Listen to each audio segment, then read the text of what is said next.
Let's call to order the Carroll County Commissioners meeting of July 1st, 2020. Would you please join me in the pledge to the flag? I pledge allegiance to the flag of the United States of America and to the republic for which it stands, one nation, under God, indivisible, with liberty and justice for all. Oh, David, it's so nice to have you here. Manifest number? When we sent the pledge before on the, Melissa, what happened to the gavel?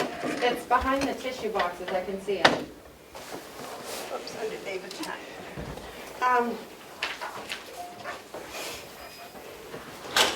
There was a time delay on the speaker, on the Zoom. Yeah. So saying the pledge, it was like when the chorus sings and they keep singing over each other. So it was nice to have you here. Okay. Are there any additions to the agenda? Okay.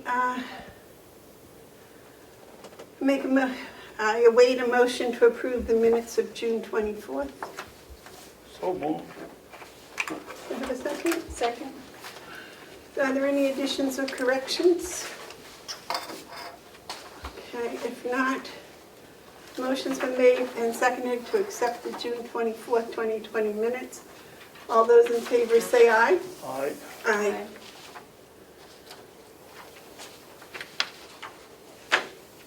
Can't believe it's July already.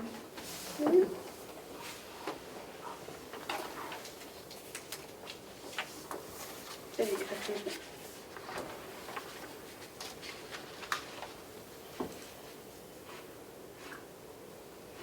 The Zoom keeps going in and out, so we'll...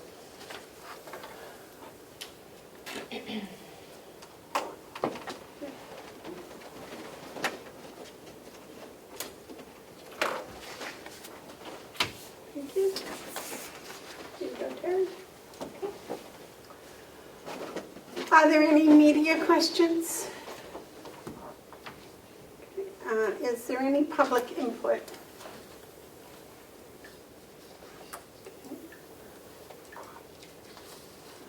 The manifest for July 1st. We don't have it from the finance office yet.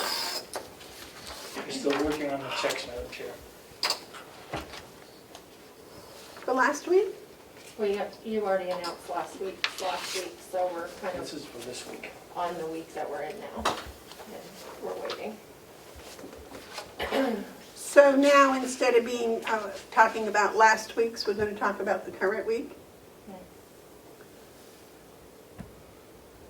I'd rather do it last week, because then we have the number and we know it's solid. So if you want to announce it again, this is last week's, and it needs your signature.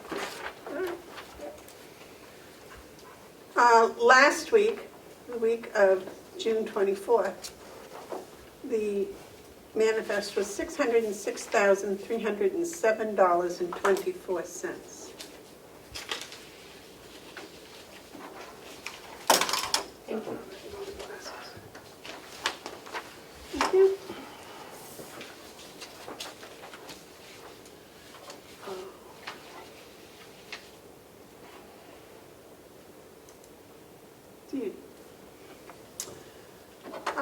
We start at 9:15 with Bob Murray.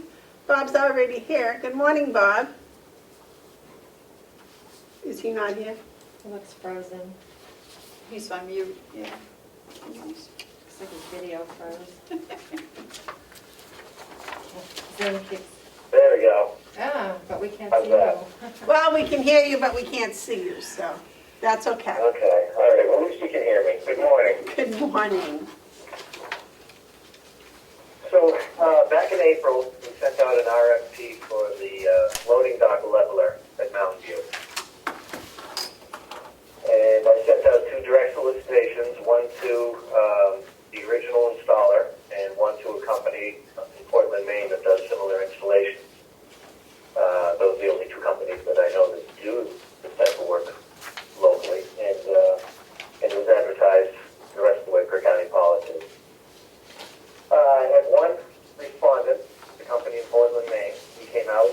visited, took pictures, measurements, and was ready to submit a proposal. Well, he called me the day before the deadline, which was last Thursday, and told me that because something came up, there was no way that he could physically get the proposal to us by the 4 p.m. deadline last Thursday. I said mail it anyway, and then we'll see what the commissioners want to do with that, the late bid. So I believe you have before you one envelope from Coastal. It's a late bid, and I look for direction from the commissioners on what we do with this late bid, whether we accept it or do something else. Is that the only bid you received, Bob? That's the only respondent, yes. He's the only company that actually called me and came out. I would anticipate if the commissioners wanted to rebid this, that we get the same results with the same envelope. Okay. David, you have a comment? Yeah, what type of construction company are you looking for, Bob? A fabrication company or a general contractor to take the weldment and put it in, have somebody else come and do the cement work, or? No, there's no cement work. This is all a prefabricated dock leveler. The company is going to come on a truck. They're going to bring a forklift with them. They're going to use some torches, some welding equipment, cut out the old one, put the new one in, weld it into place. And the type of company that does this is the type of company that does, I would imagine, wholesale and industrial equipment, such as doors, loading docks, stairways, conveyors, that type of thing. Industrial equipment. Is the bid to include the cost of the dock leveler itself? Yes, the bid is complete. It should be complete. What are we doing to protect the next one we put in? We're putting in That's some, with the loading dock approach that we approved a couple of weeks ago. gonna have a pipe full of cement or what, buried? No, they'll back up direct to it instead of having to come around the corner. Is that correct, Bob? Coming at an angle, yeah. That was the whole reason for doing the loading dock approach reconstruction. Yeah, but we don't have, right now, we don't have anything that prevents them from backing right into it. As No, other my, than the rubber bumpers that are on the loading dock. And if you were to approve this bid, it doesn't mean that I have to do it right away. I can wait until the loading dock reconstruction is done. And that brings up another subject. I need to talk about money for this project. This whole project, the loading dock leveler and the loading dock approach, was done with encumbered money that we had left over, that we didn't spend on it last year. The loading dock approach and the engineering that we did took up the bulk of the funds. So, if we were to go ahead with this loading dock leveler, I would need to ask the delegation, or the commissioners would, I'd have to ask the commissioners would have to ask the delegation to reassign some capital funds that I had from Mountain View. From this year? Capital, From this year. from this year, correct. There's a capital project that I don't anticipate us getting this year at Mountain View, the window washing project of $6,500. I can't see that happening. Okay. Bob, why was the original estimate low? Well, when we first put this in, Ken and I talked about it a few years ago, and we decided that $40,000 should be enough to do the project. Frankly, we didn't have any idea of what the excavation and the reconstruction was going to cost. We took a somewhat uneducated guess and came up with a $40,000 figure.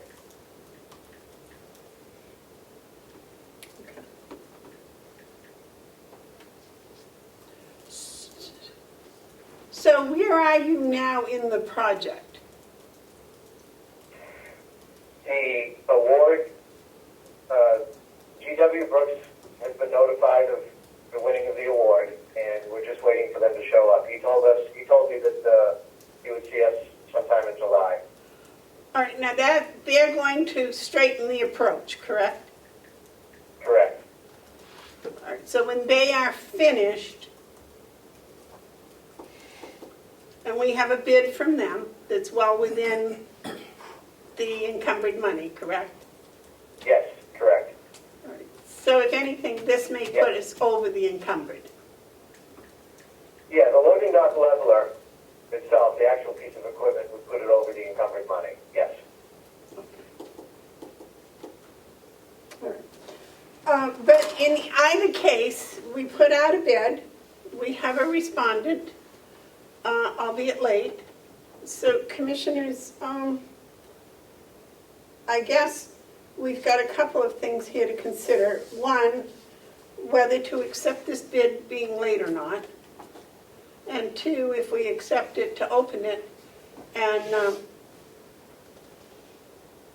decide whether we can employ the person now or whether we need to wait until we see about funding. Is that right, Bob? Correct. That sounds correct, yes.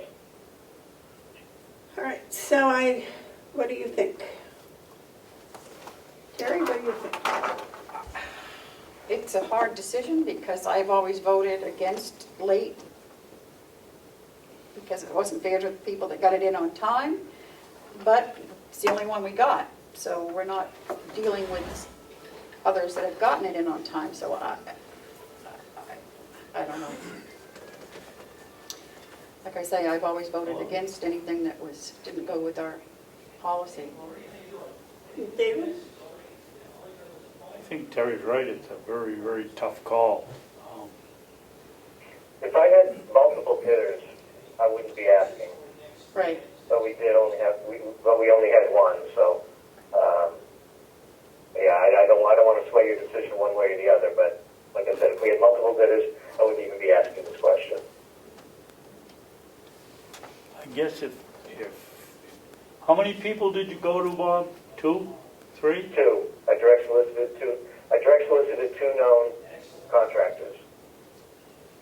And you advertised it, right? Yes. In the newspaper or where? Yeah, you have to ask Melissa where it was posted. I believe in the Conway Daily Sun and on the county website.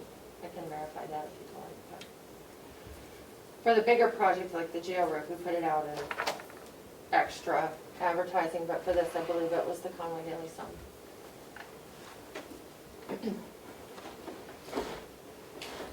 David? Well, I guess I have a little problem on where it went. First of all, a project of this size, I don't think there's anybody that reads the Conway Daily Sun that has the capabilities of doing it. We ought to have somewhere in our policies that depending on the type of project and the size, that we direct where it goes for advertising.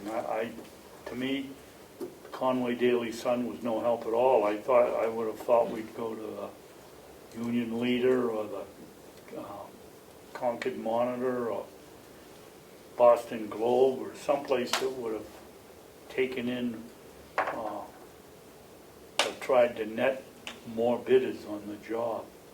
On the other hand, we only have one bid, and I think we have plenty of time on this because we're going to do the approach first, right, Bob? Correct.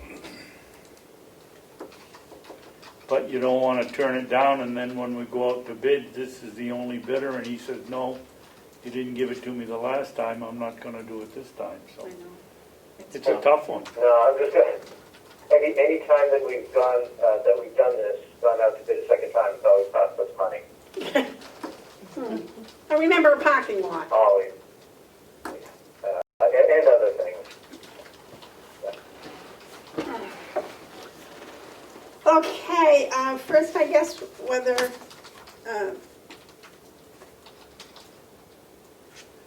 okay, I'll make a motion that we accept this bid.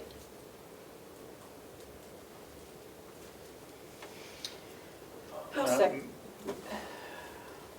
second. David, discussion? Yeah, do you mean accept it, taking it in and saying, okay, we're gonna give this person the job? Or do you No. mean we're gonna allow it to come in because it was late? That's what you mean? Right, accept the late bid and put it in the pool. How's Okay. that sound? Is that all right? Yep. All right, all those in favor say aye. Aye. Aye. Those opposed? None. Okay. Now, I'll let David, since you're just coming back to join us, we'll let you do the work.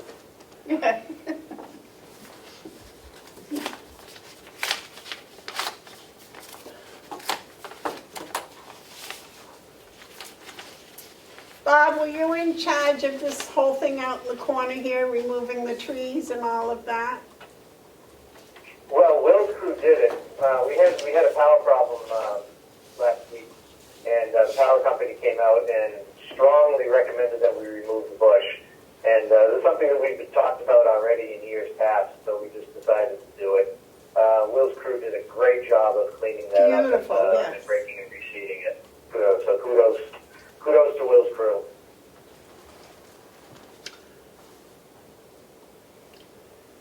This bid is from Coastal Equipment in Portland, Maine. The price for the new leveler is $3,595. Freight for the new leveler is $750. Installation for the new leveler to include removal of old leveler, prep pit, install and anchor new leveler is $2,500. So it's roughly a little less than $7,000. And then providing a 1-year warranty of labor and materials for normal use. I David, come up with $6,845. David, how much was the freight? $750.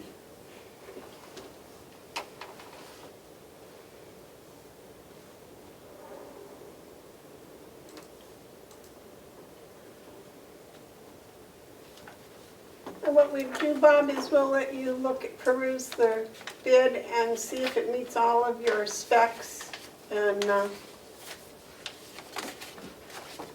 Yes, back I'd with like your that. Thank you. opinion Now, when you get it next Tomorrow week. the delegation is moving. Can we discuss funding? Would the commissioners entertain me asking to How much? swap a 2020 capital item? How much do you need? How much are you going to be over? Well, I've only got I haven't done the hard math, but there's only a couple $1,000s left in the encumbered money for this.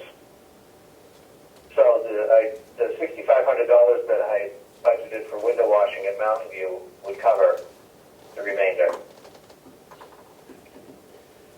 Was that a blanket one like they did the year before, that they gave you X number of dollars to cover what you wanted to? Or was this an item by item? Yes, and I actually believe the commissioners did that at the budget hearings on one of the first or second rounds of budgeting.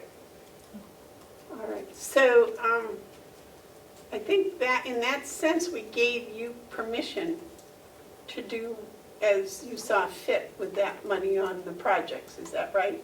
Yeah, but I want to be careful of wording because I was specific on what I was going to spend that capital money on. And This this, is a change. So I'd be more comfortable if I got the commissioners and the delegation's blessing. all right, so instead of doing the windows you would rather put the money towards the remainder of the dock leveler expenses? Yes, I would.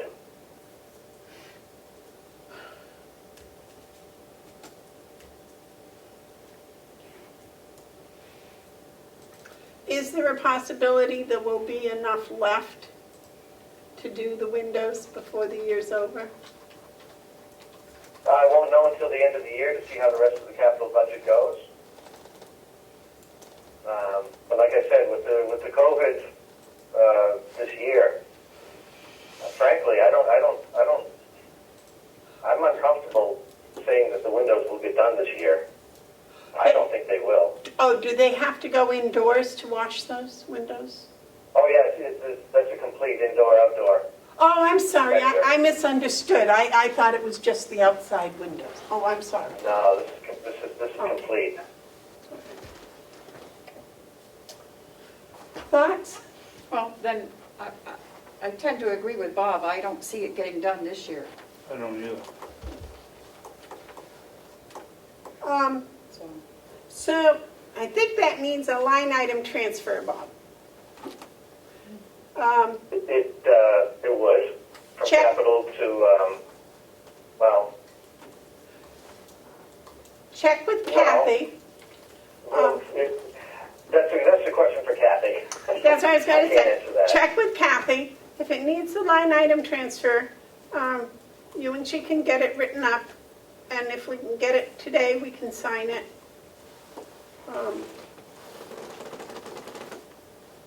Okay, but we still have to make a request to the delegation? Well, then No? the line item transfer then goes to the delegation tomorrow. Okay, all right, I understand.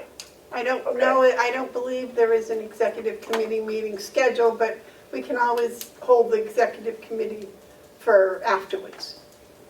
Yes. If I could, Madam Chair. So the capital expense for both of the projects was under the Mountain View Community Capital, which is the same line item. So I don't foresee a line item transfer as necessary. It was But- encumbered funds from the year before for a different project. They itemized specifically the project that year. But they didn't encumber the window washing. That's in the capital This here, year. right? Okay. And I can, if you'd like, I can call Representative Damaris because she was in favor of having an executive committee if needed prior to their meeting, but I can ask her if she's willing to do it after. I just need 24 hours to post it. So I would need to know if we're posting this by 11. Yes. So okay, Yeah. that's all. And not only that, I don't think, I don't I foresee think an we issue. can keep the executive committee as part of the original meeting, just ask them to stay and do it. They've done that in the past without having a special posting. It But has to, I'm sorry. If we have enough time, that would be very nice to have it posted. Bob? It has to be.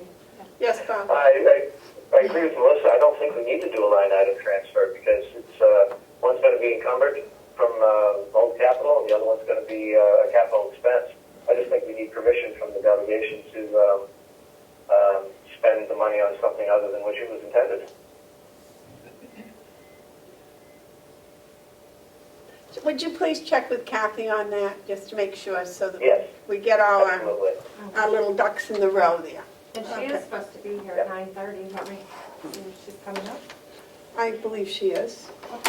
I spoke with her earlier. Oh, okay. Anything else for us, Bob? Now, do we need a vote to allow me to do this? Oh, I thought we already did that. I thought there was a motion on the floor. Or was that just to accept the bid? To accept the bid. Let me I'll make a motion that we accept the bid and give the contract to, what was the name of the company? Central Coastal Equipment Coastal Equipment. for, what was it? Or not to exceed, how much was it? 68.45 was it? Yeah. Not to exceed $6,845. I'll second it. Okay, the motion's been made and seconded to accept the dock leveler bid, installation and bid, not to exceed $6,845,000. No, Of six, not 45,000. $6,845, I'm sorry. All those in favor say aye. Aye. Aye. Bob's All eyes lit up when you get. All right, and now,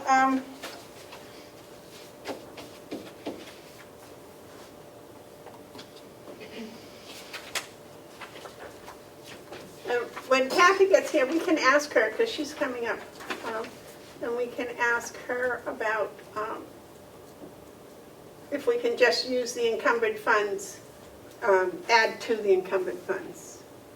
All right, I'll stick around. All right, you said she knew she was supposed to be here at 9:30? Yes. Yep. You sent her an email? We've talked about it the last couple of days because she was switching out with Jason Henry because he couldn't be here today. So she's aware. She said she'd be here. I was under the impression she thought it was at 10, so maybe you should send her an email. see? Okay.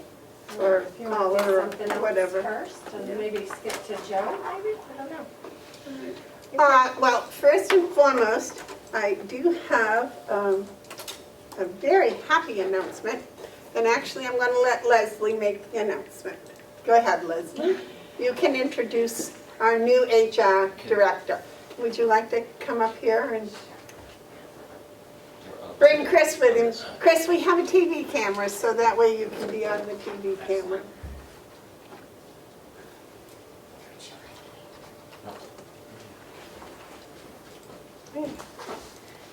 And we are very pleased to announce Chris Haru as our new HR director for Carroll County. Chris comes to us with over 20 years of employee relations, managerial experience, as well as HR. He's got a master's in business and a degree also in psychology. We are very excited to have him join our team. Thank you. I'm excited too. So thank you for having me. And I've heard lots of great things so far about the county and the employees here. And I'm looking forward to getting in the other buildings and meeting people and just getting started. So appreciate the opportunity. I know we've had some good talks. So Welcome, welcome. We're very happy. Very happy to have you. thank you.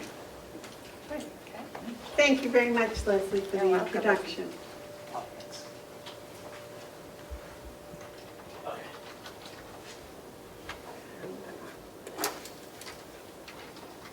So, moving on, review of the competitive bidding policy. Do you want to, I guess we can get into that first.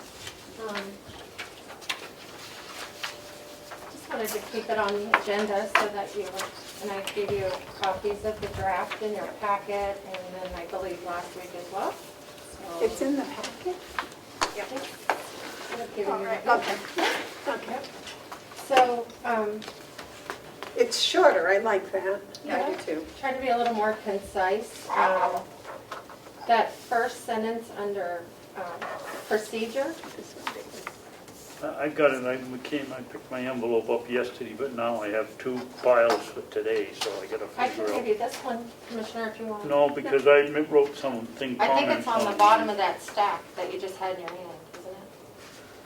No, with the I'm red- looking for the one you gave me yesterday. Oh, okay, because you wrote notes on it, I think. Oh. I like to use this one. So the first sentence under procedure, I'd like to move that up under policy and then put the RSA number. That's just one change that I have so far. Because that first sentence under procedure, that any purchase of equipment or materials made by a county is actually a direct quote from the law. So I'm going to move it up to policy and add the RSA 28.8 to that. Yeah, so that your last, okay. So that'll be your first sentence after policy? So the policy will say, it shall be the policy of Carroll County to conduct, and then it'll have a second sentence with that, any purchase of equipment or materials. Because that's more policy than procedure. That first sentence under procedure. So the reason why I picked this one first is because we seem to talk about it a lot. And the old policy had a lot of abbreviations and references to, a singular administrator, and now that the commissioners are the administrators that wanted to change the language and also to more accurately reflect what we're doing.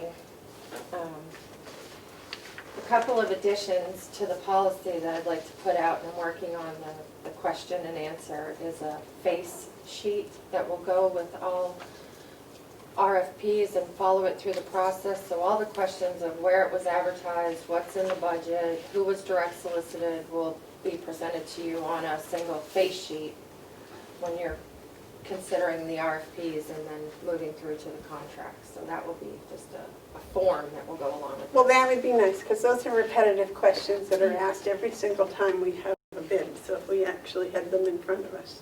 And it will also serve as a checklist so that we're not missing any steps. So you're going to make up a template? Yes, for the form, and before you adopt it, I'd like you to see that form. So, this has also been sent out to all the department heads, and Bob's been very helpful with it. He has probably the most experience of all the department heads dealing with RFPs, so his input was very helpful. If there are some questions, though. For example, we have to put out all bids for materials or equipment exceeding $5,000 to a competitive bid, but sometimes we're putting out services, or the commissioners are voting to waive the bidding process on services. So I'm hoping that we can come to some sort of agreement clarifying language, when something has to go out to bid per county policy and when it doesn't. For example, recently you voted to waive the bidding process for linen service and for pest control service, but I'm questioning if that was even necessary because it's a service and not equipment or materials. So I'm just asking to think about where you want to set that policy. There was also, I believe, a maintenance agreement that's a service that the vote to waive did not pass. So obviously our policy has to be in line with state law, but it can also be more stringent. So I'm just bringing it up again today so you can think about it more or have discussion. Yes, David? Madam Chairman, I went over this fairly closely yesterday and last night. I don't find any problem with what we had in the original. If you notice, we don't have the $2,500 exceptional purchase in the new one. I would rather stay with the one we have and just add a sentence at the bottom that says the commissioners have the right to reject any bid for any reason if they choose to. Okay, well, after under $2,500, those were just comparative pricing, right? That wasn't No. actual bids, right?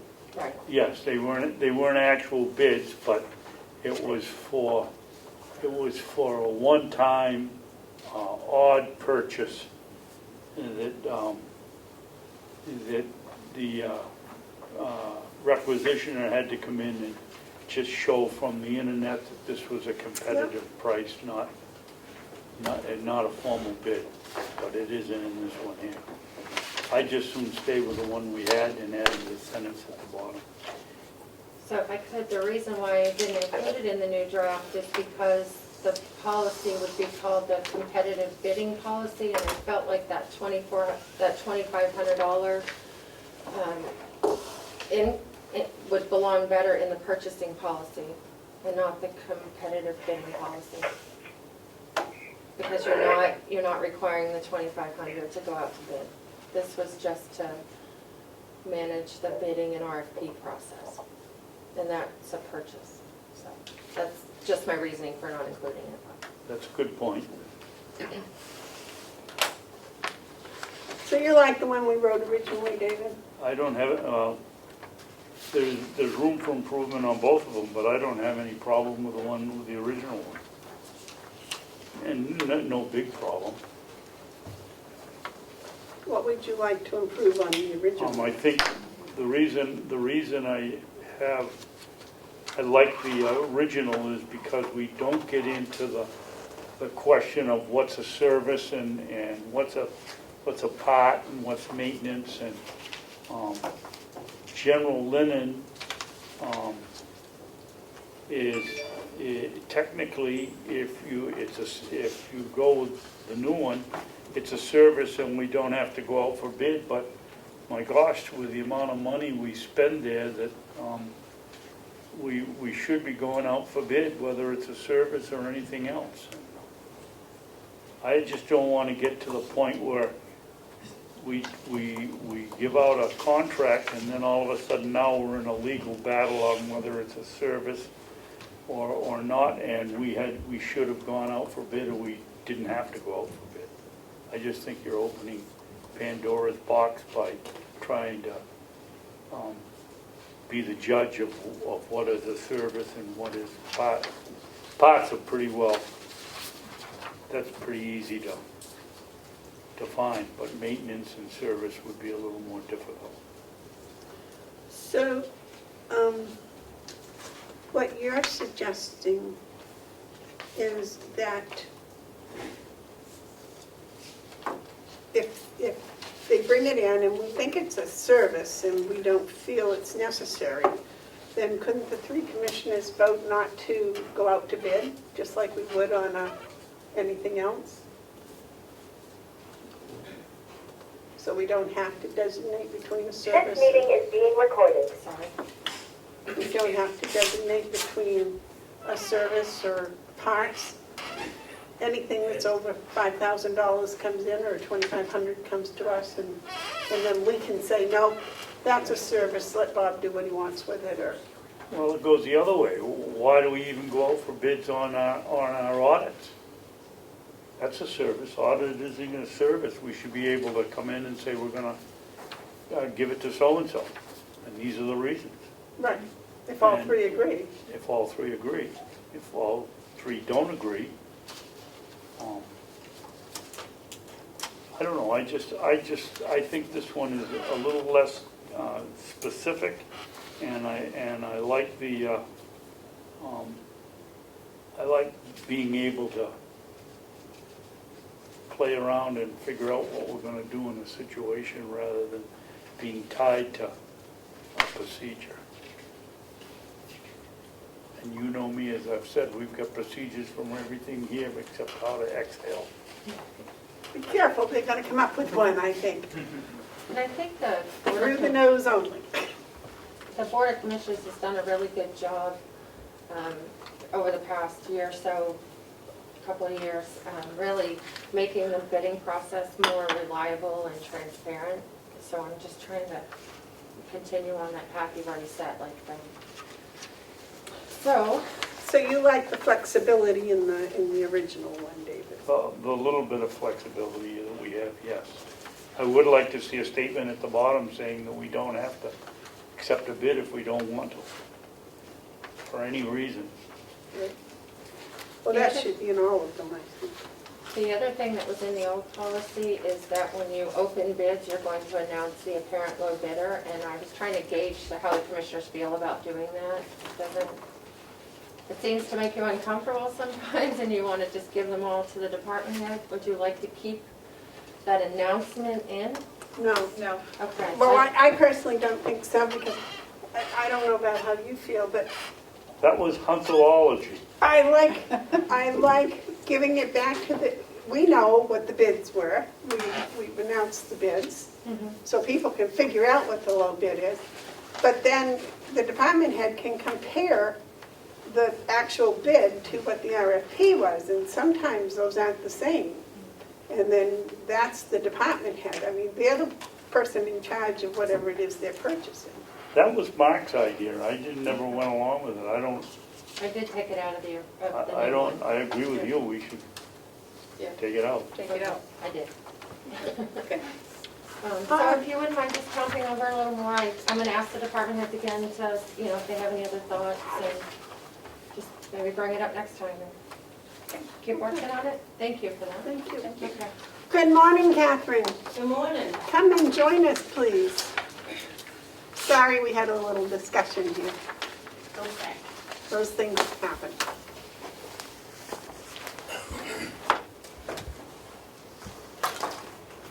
Has anybody figured out how to see through your glasses when you have one of these masks on and Falls off. they all get foggy? Well, and you- Melissa says to twist them on your ears. If you and go it like helps. this, Yeah. twist it around, then the air's exchanging right here. Okay, we'll You try can give that. that a shot. You might have better luck with one of the paper masks as well, because Yeah. it allows you to Got a little aim it nose. over the bridge of your nose, And put if- your glasses over your mask. Would you like a paper mask? I can go grab one. No, that's, I can keep taking them off and putting Yeah. them on whenever we need them. I think that'll help you a little bit. Well, Kathy's here to tell us what you've been doing for the past couple of months. Only gagging and finger popping. Madam Chair, may I make a, I'm sorry, yes. why don't we ask Kathy the question? That way Bob doesn't have to continue. I mean, if he wants to leave, he can. His question to Kathy. You want to ask her, Bob, or would you like me to? Sure. No, I'm fine. Kathy, the loading dock approach reconstruction and the loading dock leveler are being done with encumbered money. There's going to be a shortage of this encumbered money to complete the loading dock leveler.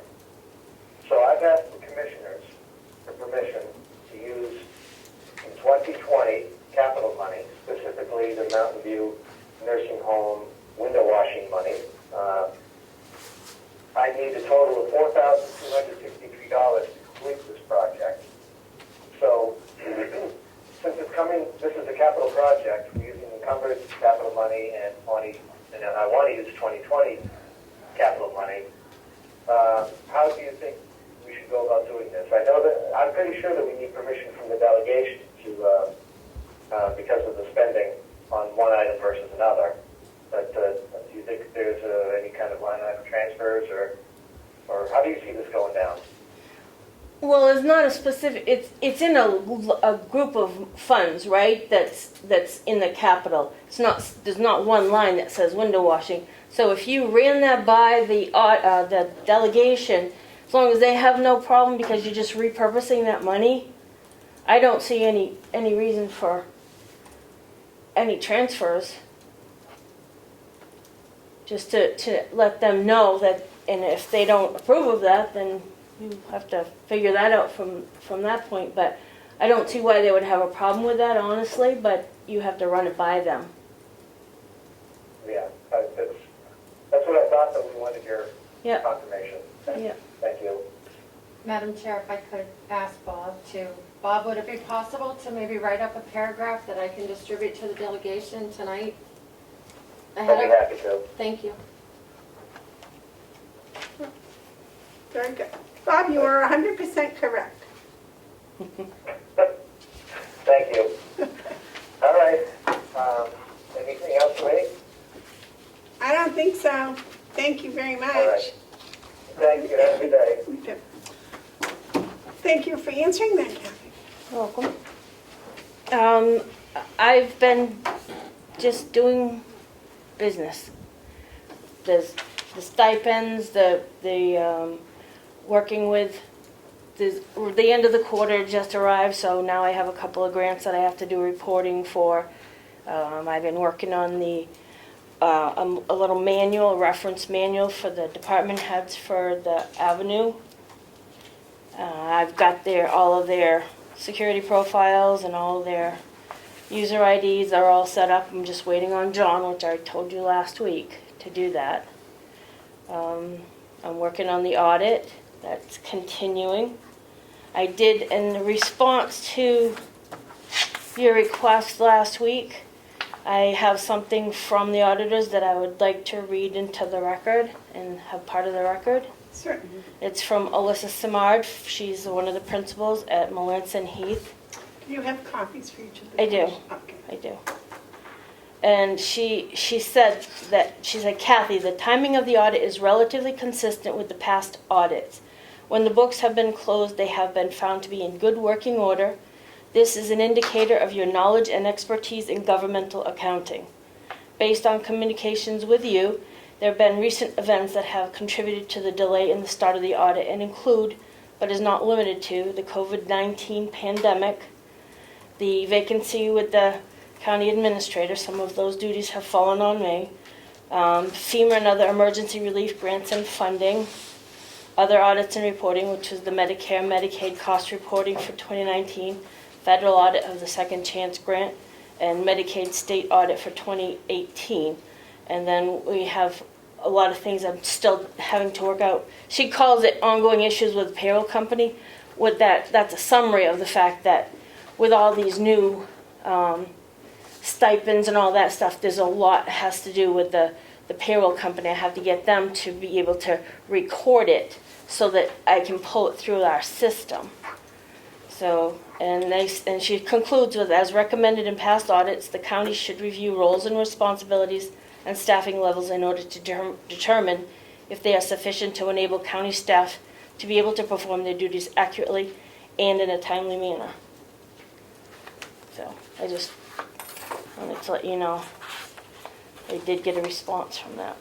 Okay, so how does that translate as to where in the audit process are we? I am, right now, I'm having Laura pull, they gave me a list of all the payables that all the vendors, all the backup that has to be submitted to them for that, so she's pulling that for me. I'll upload that to them.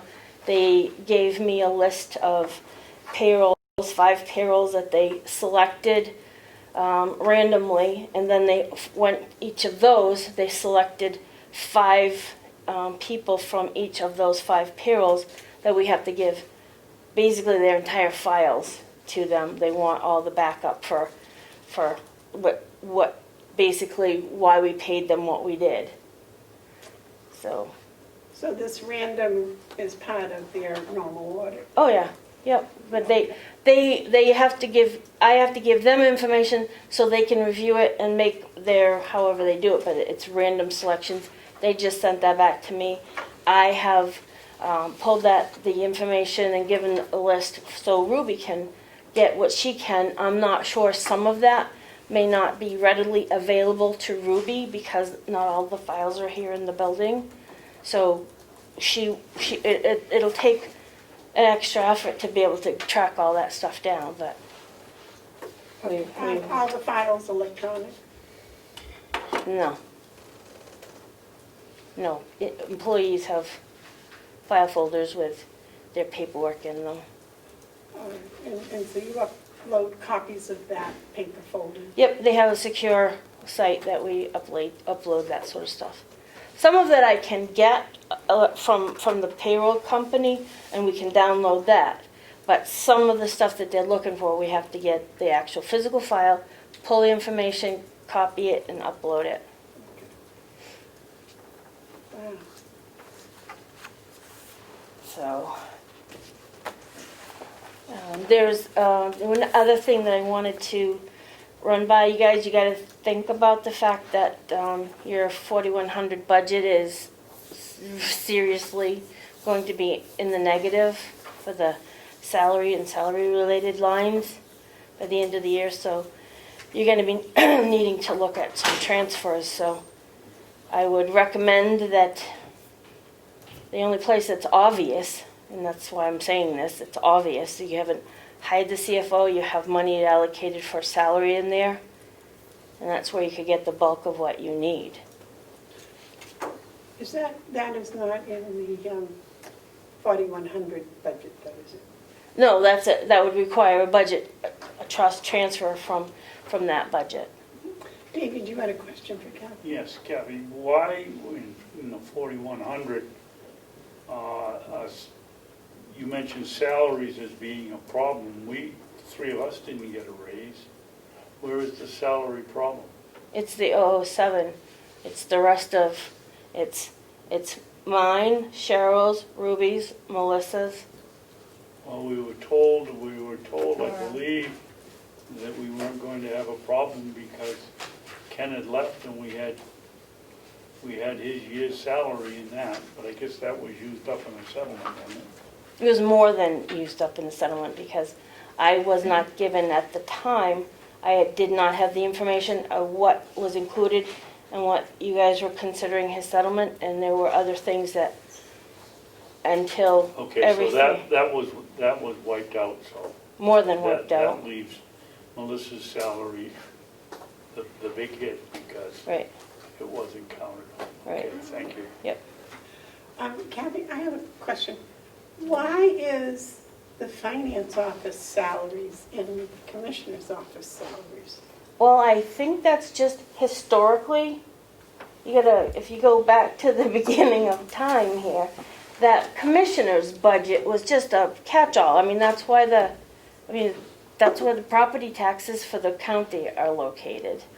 There's one line in there. It was kind of a catch-all, and that was downstairs, the commissioners shared one office, and then me and two other people were in one office, and then we had the treasurer's office.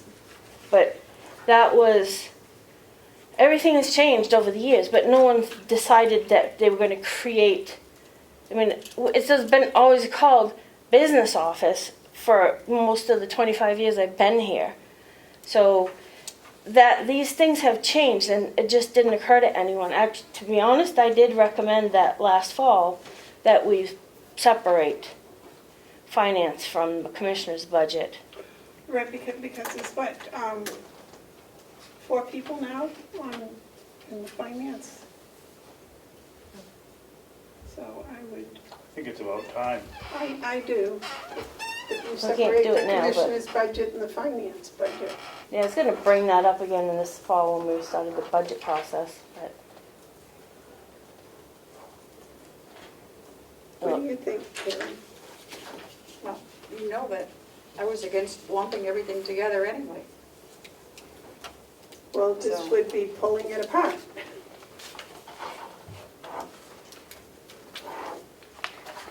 I think that would help with a little transparency. Do we gotta make it a little more transparent, David? Yes. Yeah, I've been against Okay. it from the beginning. How difficult would that be to do?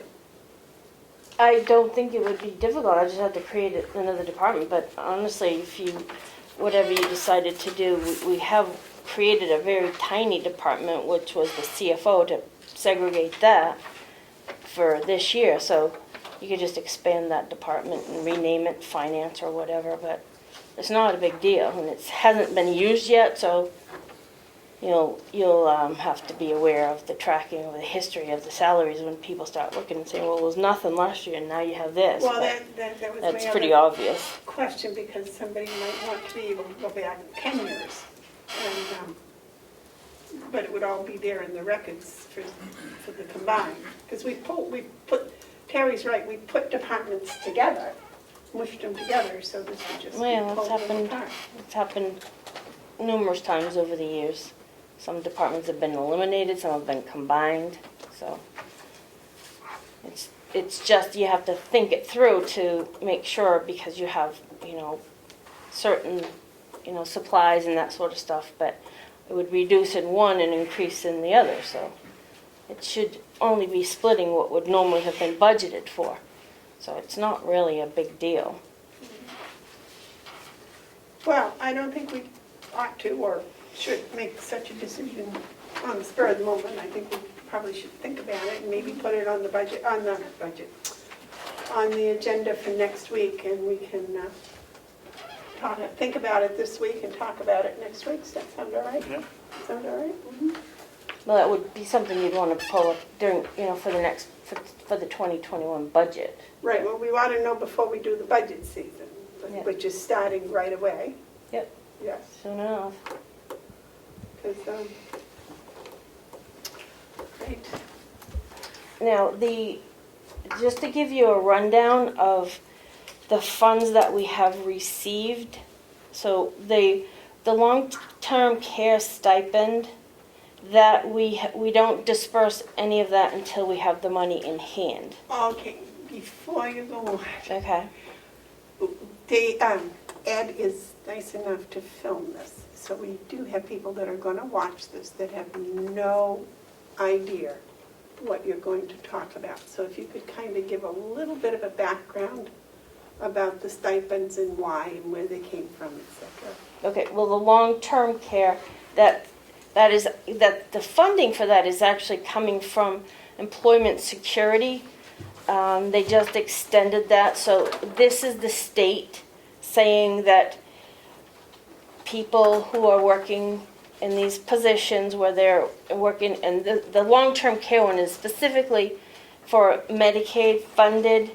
So our nursing home has Medicaid funding, so therefore we qualify for this money.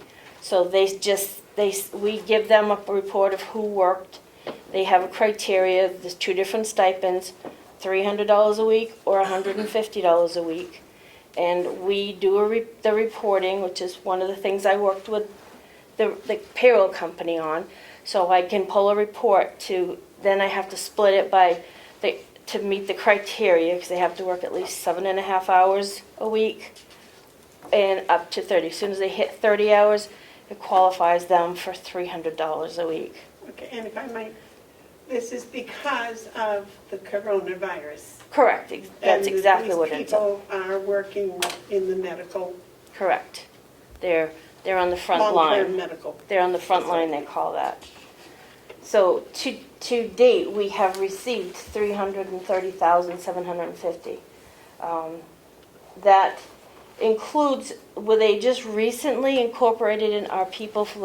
We have one agency, Health Pro, that comes in. They qualified. So for three weeks now, we've paid them. So out of that $330,750, it's $3,150 of that has gone to agencies. But they take care of their people. All we're doing is sending them a payment through. It doesn't go through payroll, because we're not responsible for the payroll taxes on those dollar amounts. We're just passing through the money.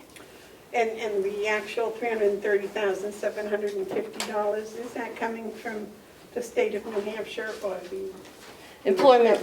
Right now, it's Employment Security that's doing that. state of New Hampshire? Yes, the state. And we have then the other stipend that we have is completely different. It goes through New Hampshire Department of Safety, and that is that's the first responders, it's called, and they handled it very differently. The money didn't come in until it was actually submitted by the sheriff and by the superintendent at the jail. Their people, they had the criteria, but this department did not want to do a weekly reporting, so they gave a reporting. So what we got the money in, which is a total of $125,528.37, that we will next week. Now that we've it was effective until the end of June. So now that has passed, next week I will run the reporting, have Dominic and Jason review it with me, and let me know who really didn't qualify, because their criteria is very different. They don't actually have to be physically working. They could have a day off, they could be on vacation, as long as they are available to respond. That's their criteria. They have a bit of criteria whether just over their regular part-time or full-time. So all that criteria will be taken into consideration. We will agree, and then I will have those stipends. I've already got that set up, so all I have to do is upload a file to the payroll company, and they will be able to issue those payments. And the nursing home has also, they've been receiving relief funds since April 10th. They got the first one. And to date, they have received $483,161.89. And I have not been given a whole lot of information on that. It seems a little vague. I've been on New Hampshire Association of Counties, discussed this with other counties, and they're all a little vague about what they're going to be actually required to. It's like the money just came, manna from heaven. The money just arrived in their bank accounts, and it's the general thing is because part of it is they're basing it on their prior years of revenues from the nursing homes and trying to give them a boost because obviously there's a reduction in revenue for this year. So that's basically what it is. We're not sure yet what the reporting requirements, so if any of that is going to have to be returned, we don't really know.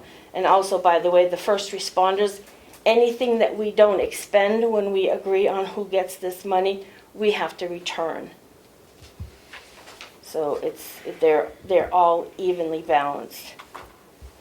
And that is, when this first came up, the Homeland Security, there's an RSA that basically says for emergency funding, we're allowed to accept emergency funding. So that was the basis for why we did it the way we did. I talked to the auditors, and they recommended that setting up in the 200 fund would work for them as far as gap goes. So that all qualifies for that. The DRA has no issues with this because it's not, I don't see how we are going to be short money at the end of the year. Do you know what the RSA is for accepting emergency funding? Yeah, I've got it here in one of these little piles. It's through Homeland Security. I do have a copy of it with me. Oh, it's probably in this folder.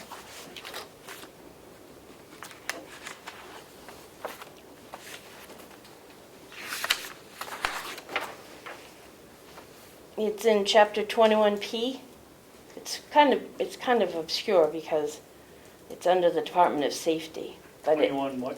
21P. T? P as in Peter, Paul, Okay. Pony. And it's colon 43. And that's a New Hampshire RSA? Yes. Yep. Okay. And this is actually my discussion that I had with Bruce Knurr from the DRA. I knew I had read this way early on, but I could not make the connection to what the RSA was.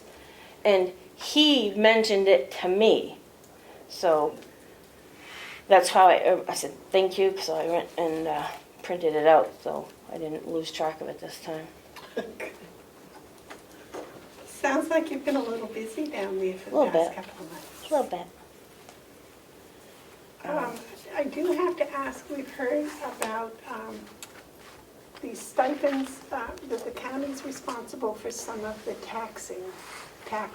Yep, yes, the stipend is only for the 150 or 300, and there are payroll taxes on top of that. However, that is the other, hadn't gotten to the gopher funding, because we had applied for the first quarter, well, it wasn't really the first quarter, but the first round of the gopher funding, so we got just over 30,000 from that, and so far to the end of June, I'm sorry, I got so many pieces of paper here but so far to the end of June, we have approximately another 30,000 of gopher related, the COVID related expenditures, because once I found out that I had this ability, I started all of the department heads asking them to please mark all of their invoices that were COVID related.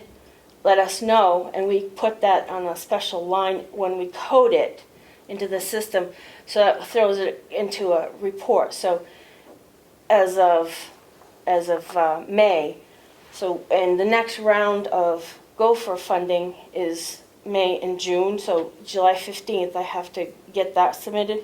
But that 30,000 that we just got, it was 30,202.38. We got that just recently. So that money was included in that. We have to apply for certain things. The gopher requires us to apply for FEMA. I have done the criteria for FEMA, but I'm still waiting for them to reach out to me because they said I would be contacted. So we have it, and it's going to take. We have to make sure when I report to Gopher, I report the whole amount, and then we go 75% of the items that qualify for FEMA, so that gets deducted. So that 30,000 represents 25%, which is Gopher picks up the remaining 25% of what FEMA won't cover, because they will only cover 75%. And we don't have a lot. It's mostly PPE, so there's not a lot that. Personal protective equipment. Yes, that is what FEMA, mostly that's the only thing that we really qualify for.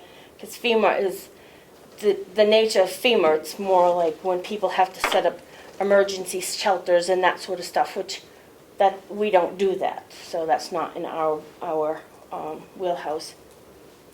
But there's some, so we will do what we can. So like I said, for the next round, there's everything that's qualified is just over 30,000. So that's going to be even less. So we've had a reduction in the costs related to the COVID.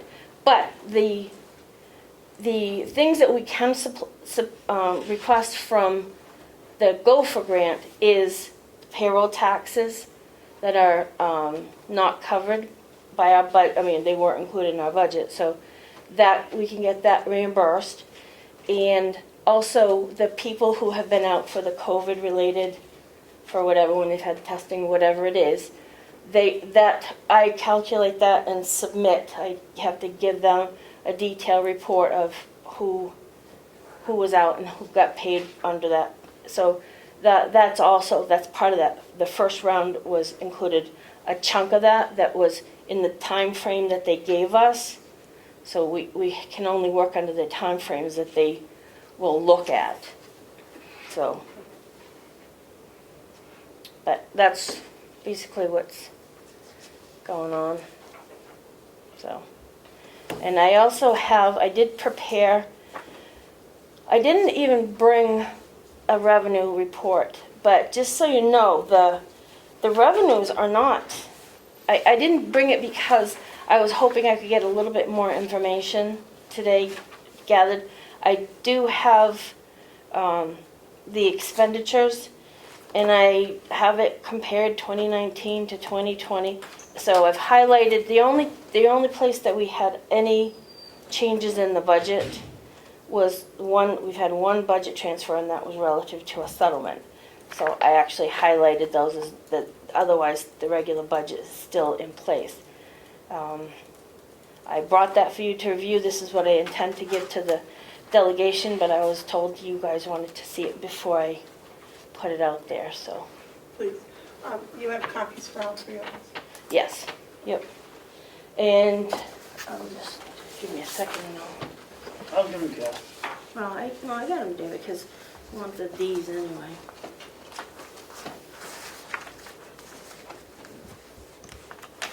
So, in between sitting around and having tea and crumpets, you've found enough to keep you busy, huh? Yeah, I have. Yep. Managing to keep myself busy. You want to give us those? No, I got they're actually clipped there. These are extras. I've been trying to keep up on all the rules and regulations in the Gopher and the Families First, and it's like I fall asleep at night and going, ugh, I don't know how you keep it all straight. But thankfully, that's what you do.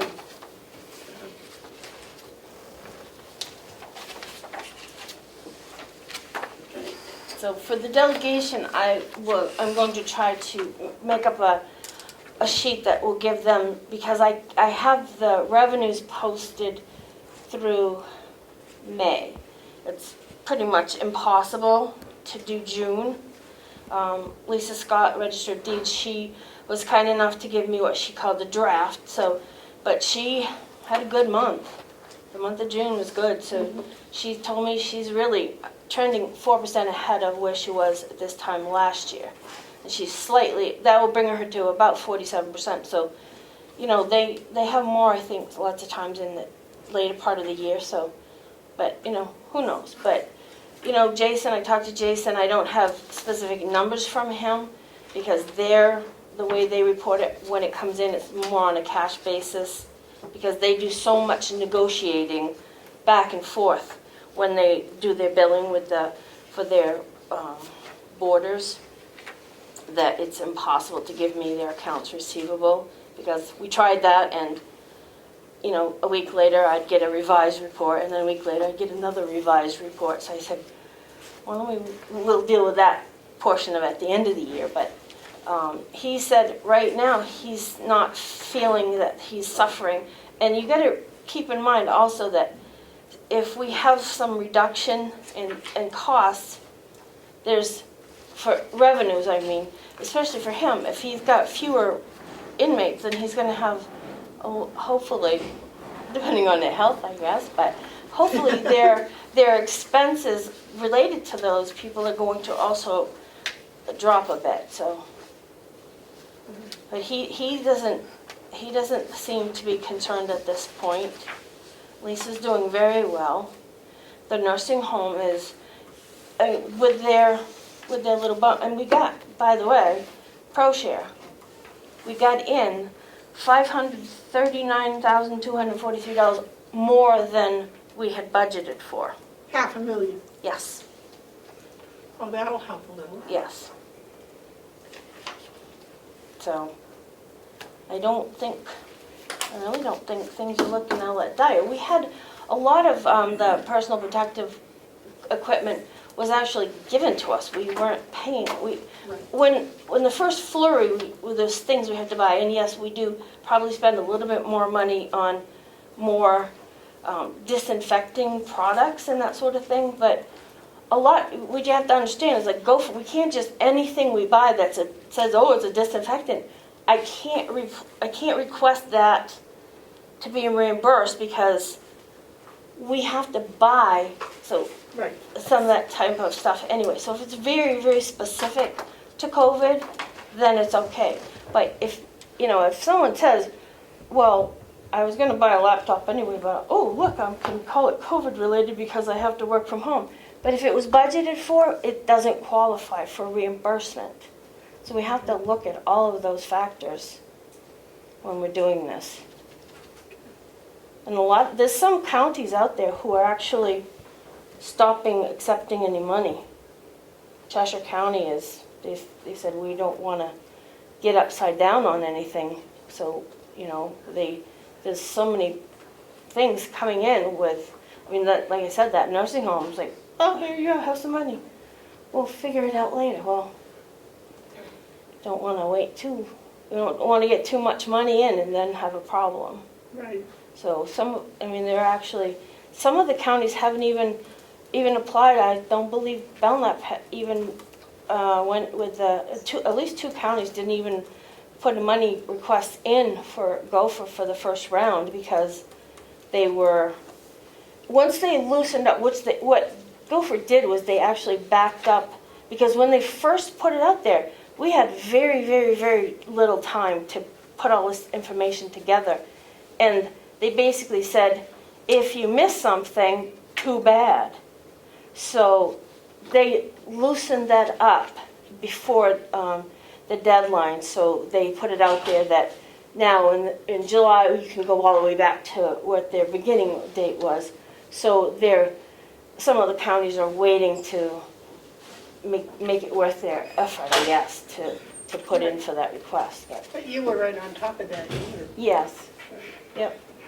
David, you had some question about a supplemental budget. One of the counties has asked for a supplemental budget to accept the funds or something. Is that right? I don't know about other counties, but I was told that we had one, and I made a suggestion, and you said today that when Melissa sent it out, that isn't that I suggested a supplementary budget. Yes, I did. But my point was, it's just for transparency. It isn't for, when somebody says a supplementary budget, immediately your brain kicks in and says, oh, they're having financial trouble. Well, that's not the problem here, it's transparency. So I suggested that she contact Edie and and see if they like the idea of that stating that the delegation and the Board of Commissioners are requesting a supplementary budget to handle incoming virus funds and make it transparent so nobody will say the delegation didn't do a good job on the budget, the commissioners didn't do a good job, and we're right back at war. I think that the two bodies ought to work together and make a statement if we're going to have a supplementary budget that it isn't because we're in financial trouble, it's for transparency. What would the supplementary budget entail? I don't know. I'm under the impression that we have to have something in the budget. If we take the funds in, it's a government grant, we have to take the money in, and we have to have approval, so why not do it as a team rather than having one blaming the other? And it seemed like a good idea to me. Kathy? I see where you're coming from, that, and my recommendation would be that you talk to the delegation, and because we had that RSA that basically, I mean, it was happening so fast, and that seemed to give us that authorization. After the fact, you can talk to the delegation now that we've got all these things laid out. But when we have budget line items, because I did that specifically, I put it in an anticipated revenue section for this COVID specific. So the expenses are landing there, and the income from it is landing on the other side, so you can see it. So that was my intention, was to keep it completely transparent. And even the money that Paula has received in at the nursing home, those funds, she put them through her miscellaneous account, but when I record them, I separate them so that if you run the detail, you'll see that each one of those amounts are separated and that they're indicated that it was for this funding that they were receiving. So I've been trying to make it very clear. And obviously no one, and I don't believe the delegation believes that we were trying to do anything underhanded, because we weren't. This was all thrown at us. We're trying our darndest to keep it as transparent as possible. So, but if you try to do a supplemental budget, I don't quite know how you would pick a number, because this money is still coming in. I don't know either. I was just led to believe that it's a grant, so that we have to record it. The law says the delegation has to accept it, I believe, and But we have the that's what I'm saying. Obviously tomorrow, bring it up, talk to them, and we can lay it all out for them, and then they can, I can't imagine why they would not want to help the employees, which is the bulk of this funding. Can you get a detailed report of that emergency funding for the delegation for tomorrow? Yes, that's what I've been working on. So they can see the details, so they can Right. see exactly every penny that came in and Right. where it went. Yep. That ought to be transparent, huh? it would be to us. Well, then we'll know. If they tell us that that's not sufficient, we'll try to do what we can to make it work. Joe, you had a comment? Just a quick question, if I may, Madam Chair. Kathy, I heard you mention that we got approximately an extra $500,000 from ProShare. Yep. So that's a non-budgeted item, so that goes into miscellaneous revenue, and then you drop down to define what it is? No, it was ProShare. So we budgeted X for ProShare, we received X for ProShare. Yeah. Happened that was more than, just like you budget for X dollars to come in from the registry of deeds. If she gets us more, that's good. Yeah. So, but it, X plus. right, Right. So But that X plus, that throws your budget off, right? well, in a good way. Yeah. Yeah. The same way as expenses would make us overdrawn, Understand revenue that. makes us plus. Yeah, understand. My only question is, I wasn't sure we could go over or under budget on items. And so I thought if something like that happened, it would go into the miscellaneous column of either revenue or expense, and then the drop down would be the explanation or whatever you call it, the detail of it. So it would be, Well, it's recorded as pro share. Yeah. So it says exactly what it is, just because we only budgeted 1.7 and we got 2.2, then that's a good thing, and it's right there, it's on that line, it says it's Yeah. pro share. It shows as a surplus. so on the other side of the ledger, if you have an item that's, I'm just trying to think this process through. If you have an item that's going to quote unquote overdraw the budget, then that line item is going to be a negative in the budget, is that correct? Right. If it wasn't budgeted for. So yes, the code in that 200 fund, Mm-hmm. it's interesting because in prior years, whenever the sheriff went over on something that he said, oh, well, that was covered because it was, I had to go over my overtime because it was covered by a grant, so that's been left. No one's ever even done a budget line item transfer on those things. So this COVID has it's going to be overexpended on the expenditure side, Right. and then you get over revenued on the revenue side. And it's all going to show under the heading of COVID with the drop down of all the explanation. Right. There's lines for one is for the long-term care stipend. Mhm. There's one other line for the first They're all responder categorized, which is important. stipend. Yeah. Then there's the other. It's kind of like a miscellaneous because that would come under all the reimbursements we get for the just their miscellaneous Right. reimbursements for Right. different things. So those things, and when I get that money in, where they went into the budget, then I will take them out of the budget and put it into that line there. So I'm pulling it out of the regular budget because it's gotten reimbursed. Yeah. And then they'll have the corresponding income for it on the other side. So to go full circle with this thing, it seems to me that would be the explanation of the surplus revenue and or surplus expenses. So you wouldn't need another budget or whatever you want to call it. Supplemental budget. Supplemental budget, because you've got it right there, like she says. Well, that's it, and she has the emergency line Yeah. that starts the Okay. whole process. Yeah. So it's transparent, but as David said, it's transparent to us. That Yeah. might not be so for, but I think Well, I think if you put- delegation, if you show them the drop down with that, I think that would be sufficient. Well, like I said, if they want to have a supplemental, but they how are they going to pick a number?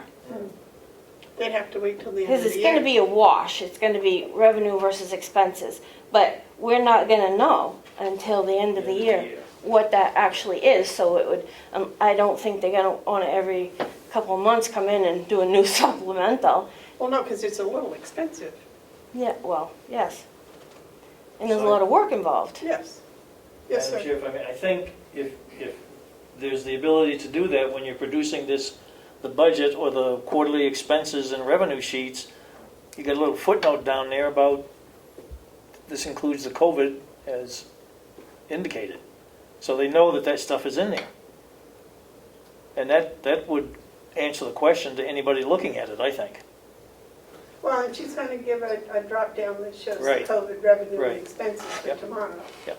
Hopefully. Well, it's on the report I gave you. Okay. I haven't had a chance to It's, look at it. no, I know that, but I'm just saying, it's there, it's in the 200 fund. But you will see those lines, and you will see, yes, there was nothing budgeted for it, but, I mean, I don't know, what's the worst, the lesser of the evils here. I created that because I wanted to make it so you could see it easily. So that was the intention of that, but correct, it was not budgeted for, so, Right.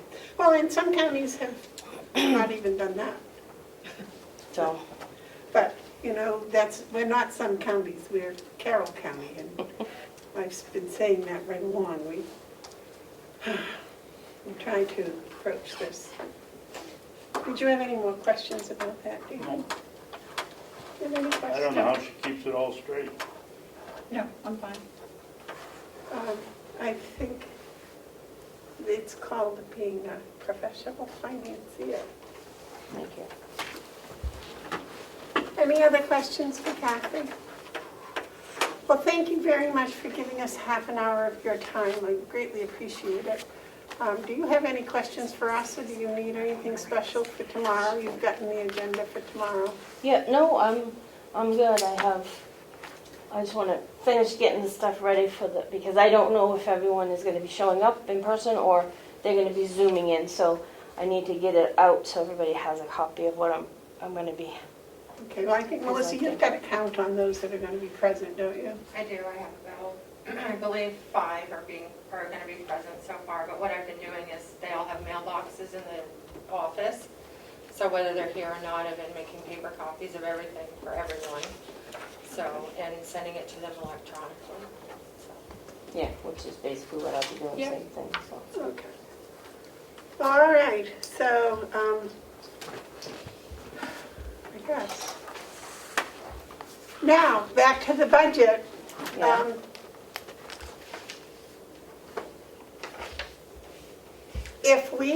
If the commissioners ask the department heads to start working on their budget and to get it to us by the 1st of August? That's way too early. They just don't have that. Even September is really early. Because for the DRA, what we have to give them at least 9 months. 9 months. So, and people like, I know that Lisa Scott uses a formula when she works on her budget, and she likes to have at least the 9 months. So it's way too early. All right, so then you're saying probably, that would be October 1st. Yeah. Didn't we work on the budget before October 1st last year? No. No? I don't think so. Okay, all right, I'm just jumping the gun. You're eager. I'm glad that's. Yes, well, it's work, and I want the department heads to do their own budget this year, and, and if Well, they do most of them. If they have questions, they can talk with you and then bring them, present them to us. So Yep. we get to actually hear what the department heads are doing and talking about and wanting from the beginning. Yep. And I think we did that last year, and I think it worked well, don't you? Don't you think that worked well last year? It seemed to go quite well. And that way they got mad at us if we didn't like what we did, but that's all right. Any other questions for Kathy? No.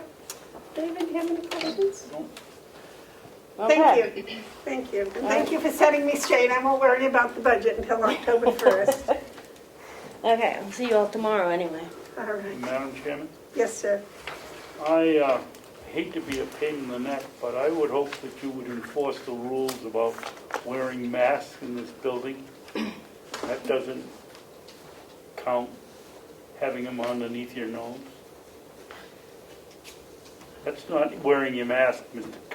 Treasurer. Thank you, Commissioner, but unfortunately, like you, I suffer from the eyeglass problem.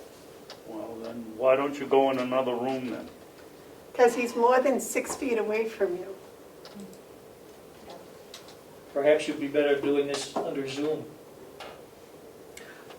Gentlemen, let's just go back. The governor says that if you wear masks and you stay 6 feet away from people, we won't have as much coronavirus, and I am inclined to agree with him. So I try to do that, although sometimes I take mine off so I can drink coffee. Well, I do too, but I put it right back on. So we all are adults. And now we've all been reminded of the rules. Are you accusing me of not being an adult because I would like to see the rules adhered to?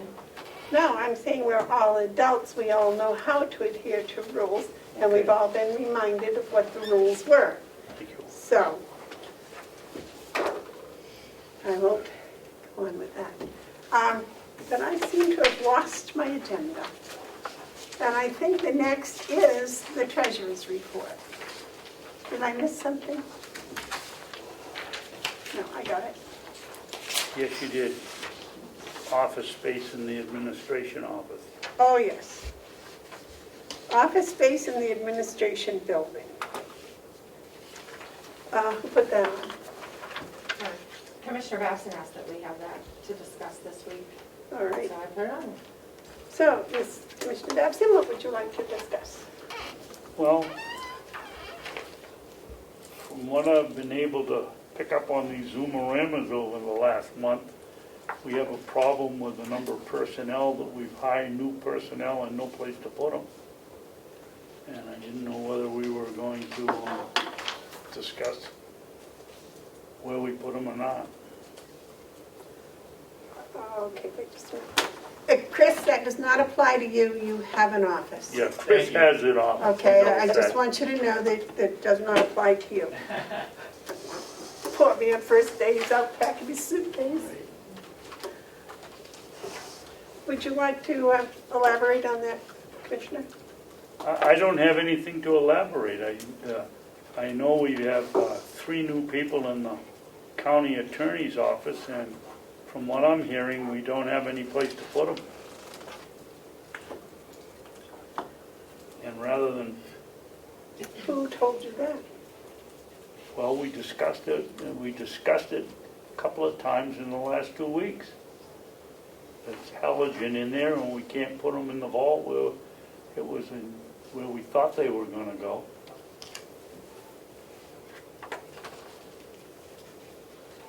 Well, I think they can go in there if there's a wall built or something, isn't there? I don't know. I think there was something about a wall, but I never got a price on the wall. Did we ever get a price on the wall? I don't know. And there was some discussion about taking a third of this office, this delegation room, and turning it into offices. I don't remember The that planning should have discussion. been done before we hired the people, not after. This room is full when the delegation's in here. Don't you think? Yes.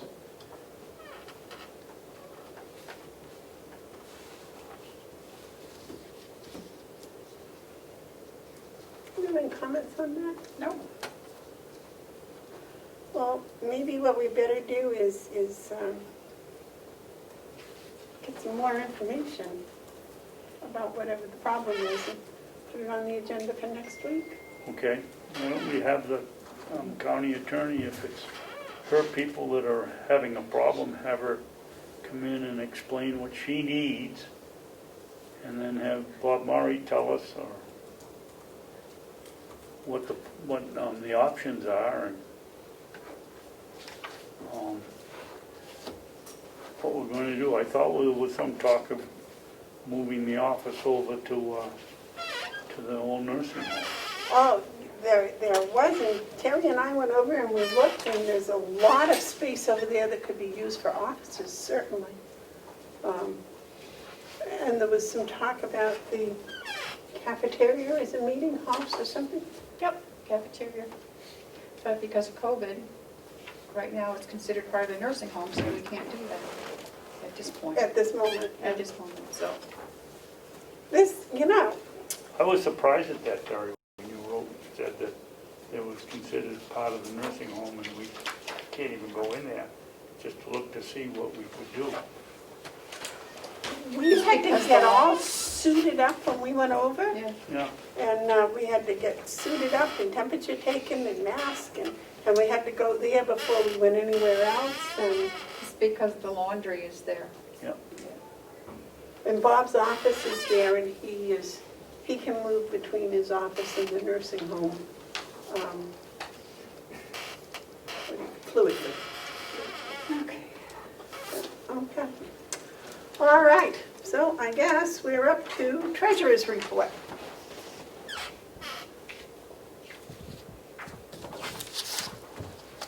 Madam Chair, I have to remove the mask to speak on this. On the treasurer's report, I don't have any current numbers yet for the month. I believe they were just presented to the commissioners. So I don't have any revenue or expense numbers to report on. Oh, that Kathy just gave us? Yes. I'm not sure, I haven't had a chance to look at it. Well, as I said, I've never even had a chance to look at it yet. She just presented them to you folks. So I have nothing to report from the treasurer's standpoint at this point. Okay. Hale's location? Hale's location, I've got a number of items here. I have the monthly activity report from the administrator. I have a check for Whitney Consulting, which is a continued payment for the assessor. And I have our administrator's monthly check. And then I have several deposits that I've already signed and recorded for your review.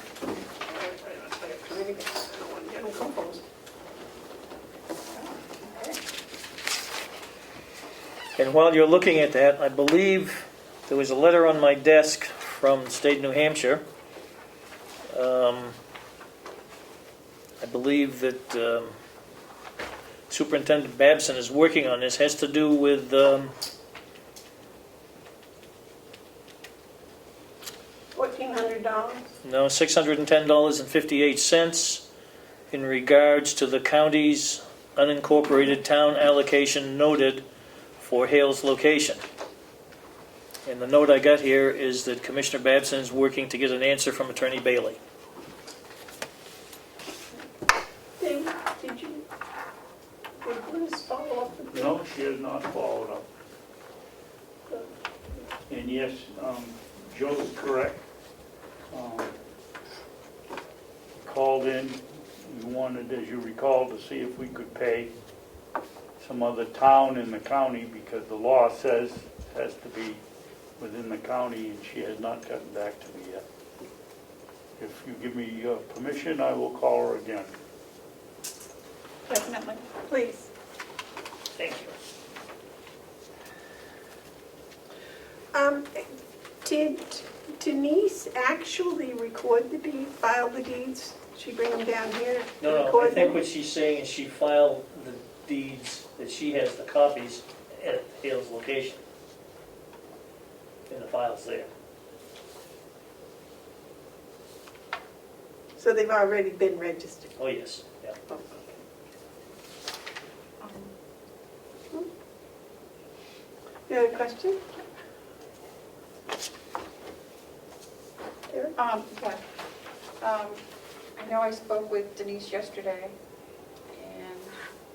and there's some problem with the paperwork with the school that it has not been done properly in the past. Yes, in her report, if you look at the last page on the back, there's a paragraph there towards the end that indicates she had talked with the state about how some forms were being completed and they were being completed incorrectly. And she's in the process of waiting to receive a booklet from the state, from the gentleman she spoke with, about doing these reports correctly going forward and the method to do it. She also indicated to me when I spoke with her yesterday something about, I was on the road, so I'm going from my feeble memory, and we know what that's like. Something about a number that was incorrectly recorded to do with the schools, and it had to do with a number that was taking off a previous year's budget by the previous administrator, and that wasn't the way that was supposed to be done, so she's in the process of correcting that too.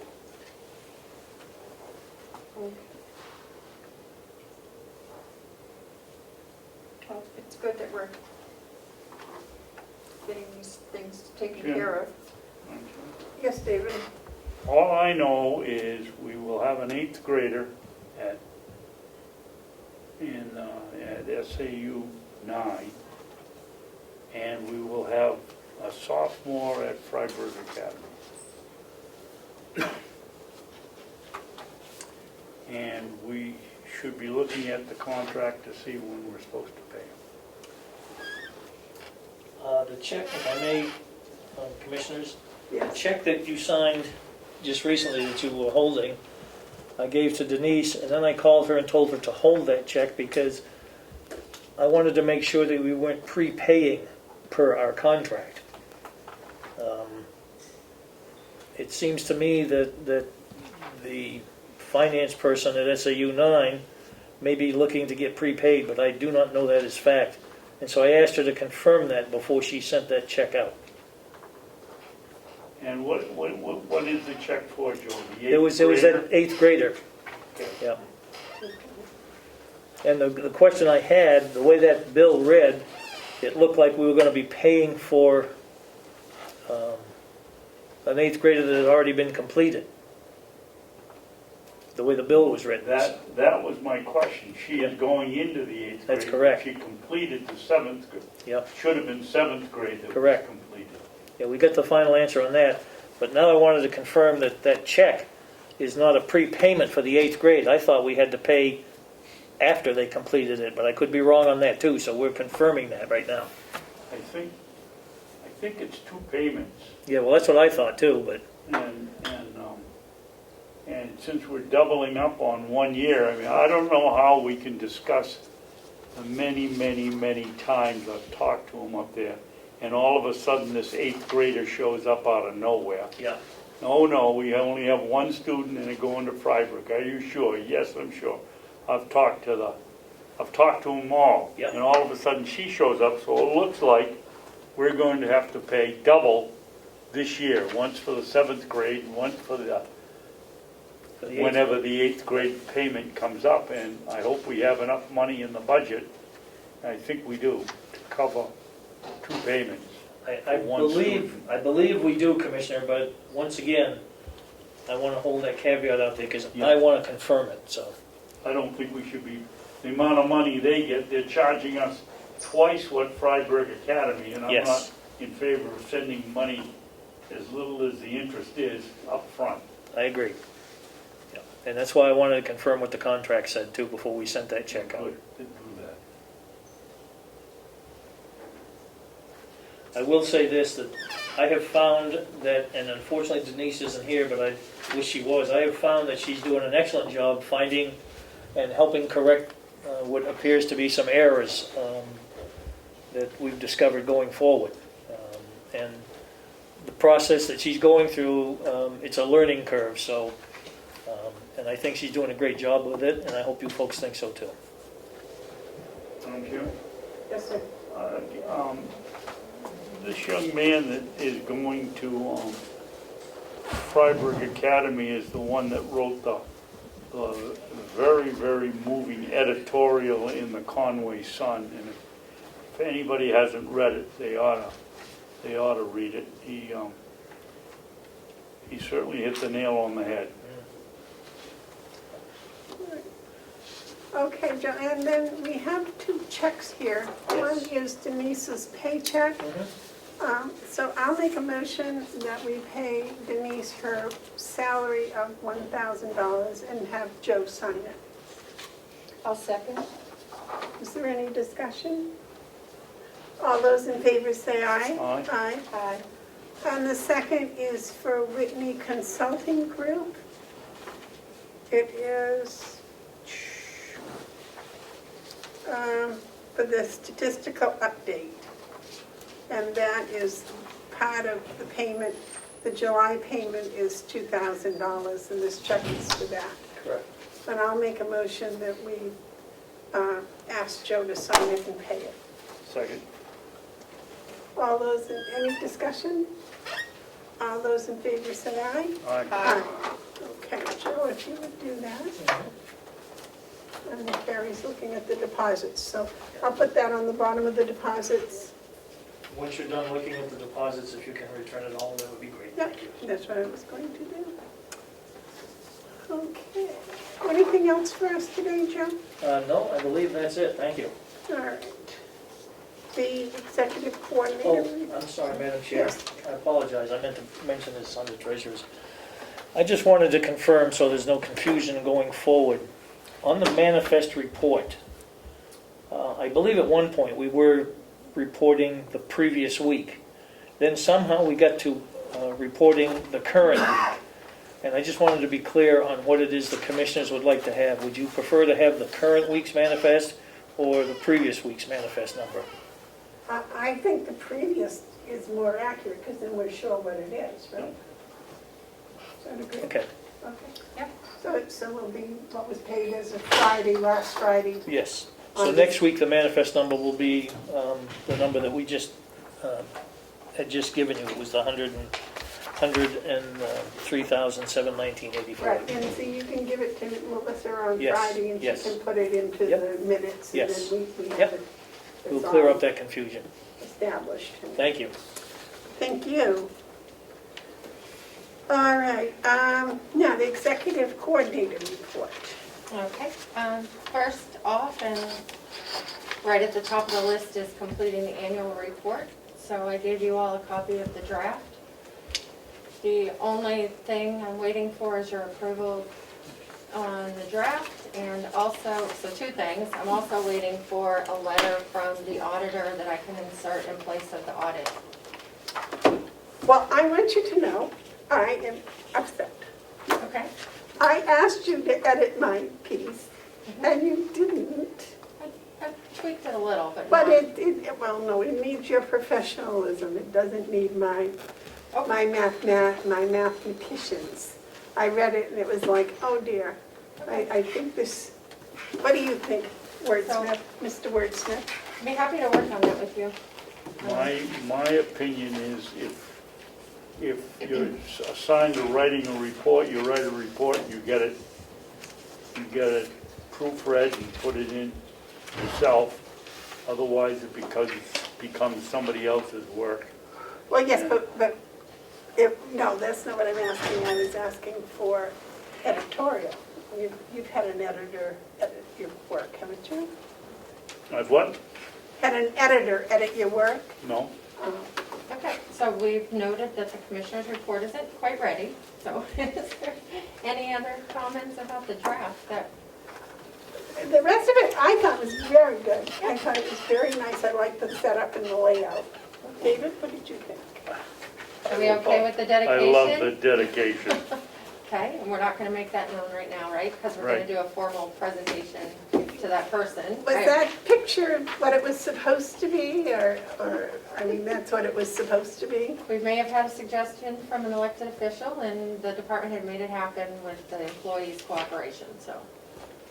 Yes, it's meant to reflect his jovial personality. Yeah, but he doesn't look too jovial. I know. He I looks like, think it's great. he looks like, All right, He looks like so, has he seen it? I don't know. Well, maybe we ought to have him see it first, so if it's embarrassing. I think he was aware what the photo was for, and he voluntarily participated, so. But he hasn't seen any of the verbiage yet, and we'd like to do a presentation perhaps. You know, maybe some family members could join and for a photo and so forth, so. So the other thing I need is a letter, last week, the commissioners had requested, from the finance director to get something in writing from the auditor to put in place of the audit and management letter.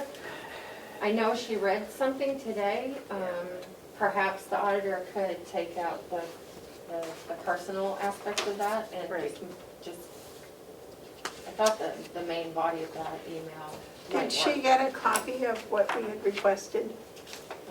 We got one, but I just don't know what I do with it. Well, no, but did you send Kathy a copy of what we had requested? Well, she was in the meeting and she got a copy of the minutes that says that she was going, you asked her to get that from the auditor, so. Right, but I didn't. If you'd like me to You get something. sent her I didn't know if you sent her a reminder email as to what it was we needed. No, I'm Did sorry. you get Sharon? a copy Yes. of this? No, Um, I don't get it. Pardon my ignorance, but I thought that there had to be an audit and a management letter. I didn't realize. How is this management letter going to replace the budget, the audit, if the law says it's got to have an audit? Well, the management letter is part of the Part financial of the audit, audit. the final package. So I guess what we'll have to do is insert just a one-pager from the auditor for now, and then when the audit's complete, we send a copy to all the towns, Oh, so I get the impression that you were taking the audit out of it. No, the audit's gonna be on a supplementary thing when we're done. Because the law said supplemental. And the management letter can't go until we get the audit, I Right. don't think, so. Right. So I'll just have to Those two send will a, go out together whenever we get them. yeah, and I'll send one, like we do with the annual report, I'll send one to the Secretary of State and make sure the delegation gets it, yep. So if there isn't anything else, and I get that, Can I, Yes. What, dear? I just hate to be the spoiler, but sending out a supplement is not adhering to the law. The supplement, as I understand it, and if you look up the meaning of supplement, it means it's a supplement to the annual report, but it needs to go out at the same time. It can be in a different, it doesn't have to be included in the packaging of the annual report, but it has to go out with the annual report. So I just want to prepare us for that feedback. So, Oh, I thought we were aware of that last week, that they could all go together. They weren't going to because of whatever. Yeah. yeah. Why can't we just include one little page that says, because of the corona pandemic, we are unable to, at this time, finish the audit, and as soon as it's finished, we will send out a supplement with the audit on it. I thought that's what we agreed to last week. We got both men and women facilities over at the jail, so we can all go. Maybe they'll let me out, maybe they'll let us out and do some haying. Well, we know how to run the equipment. We do. I'd like to play with that new baler. I actually saw him doing that last week. I thought that was kind of interesting. I came and bought one of the bales yesterday, I think it was the day before. Those are nice bales, David. Oh, I know. The way it spits that bale right out. I thought that was kind of, but anyway, I just, I want us to be prepared. So David, should that come from the auditor or should that come from us? Why can't we have it come from both? Or you can take excerpts from her. Well, that's what Melissa had said from Kathy's, from the letter Kathy gave us from somebody, sorry, just Yeah. But I'd rather have it just, Alyssa. You'd rather have it what, David? I just rather have Cheryl, whatever her name is, the accountant, write just a quick note that it was impossible to finish the audit because of the pandemic, and that as soon as it's finished, the county will get it, and we will send it out as a supplementary budget. That supplementary page to the annual report. Why don't you make that in the form of a motion, and then we'll have it. I'll make that motion. I think you And have need to. Cheryl Burke write a note explaining that it was impossible to, at this time, complete the budget.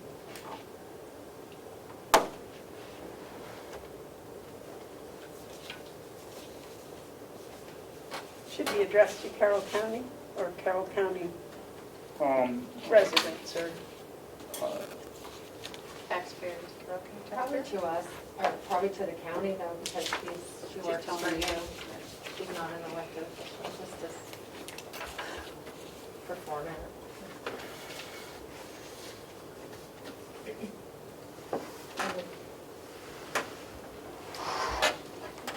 So your motion is to have Cheryl Burke write a note explaining that due to the pandemic, it has been impossible to complete the 2019 audit?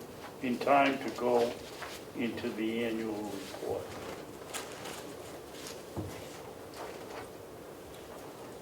then we can put a note on the bottom of it, the commissioner, we the commissioners will feel assured that the commissioners will, when they receive the final budget, will be mailing out an A additional supplement to this report? a supplement to the report, yep. Okay.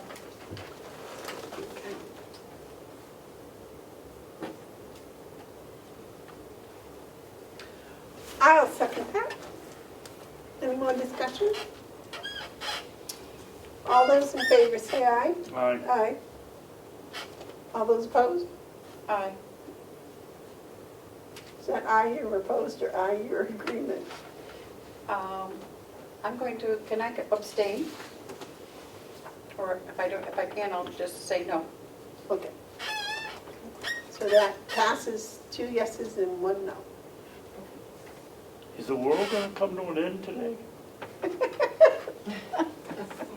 Because I didn't agree with either one of you? Yes.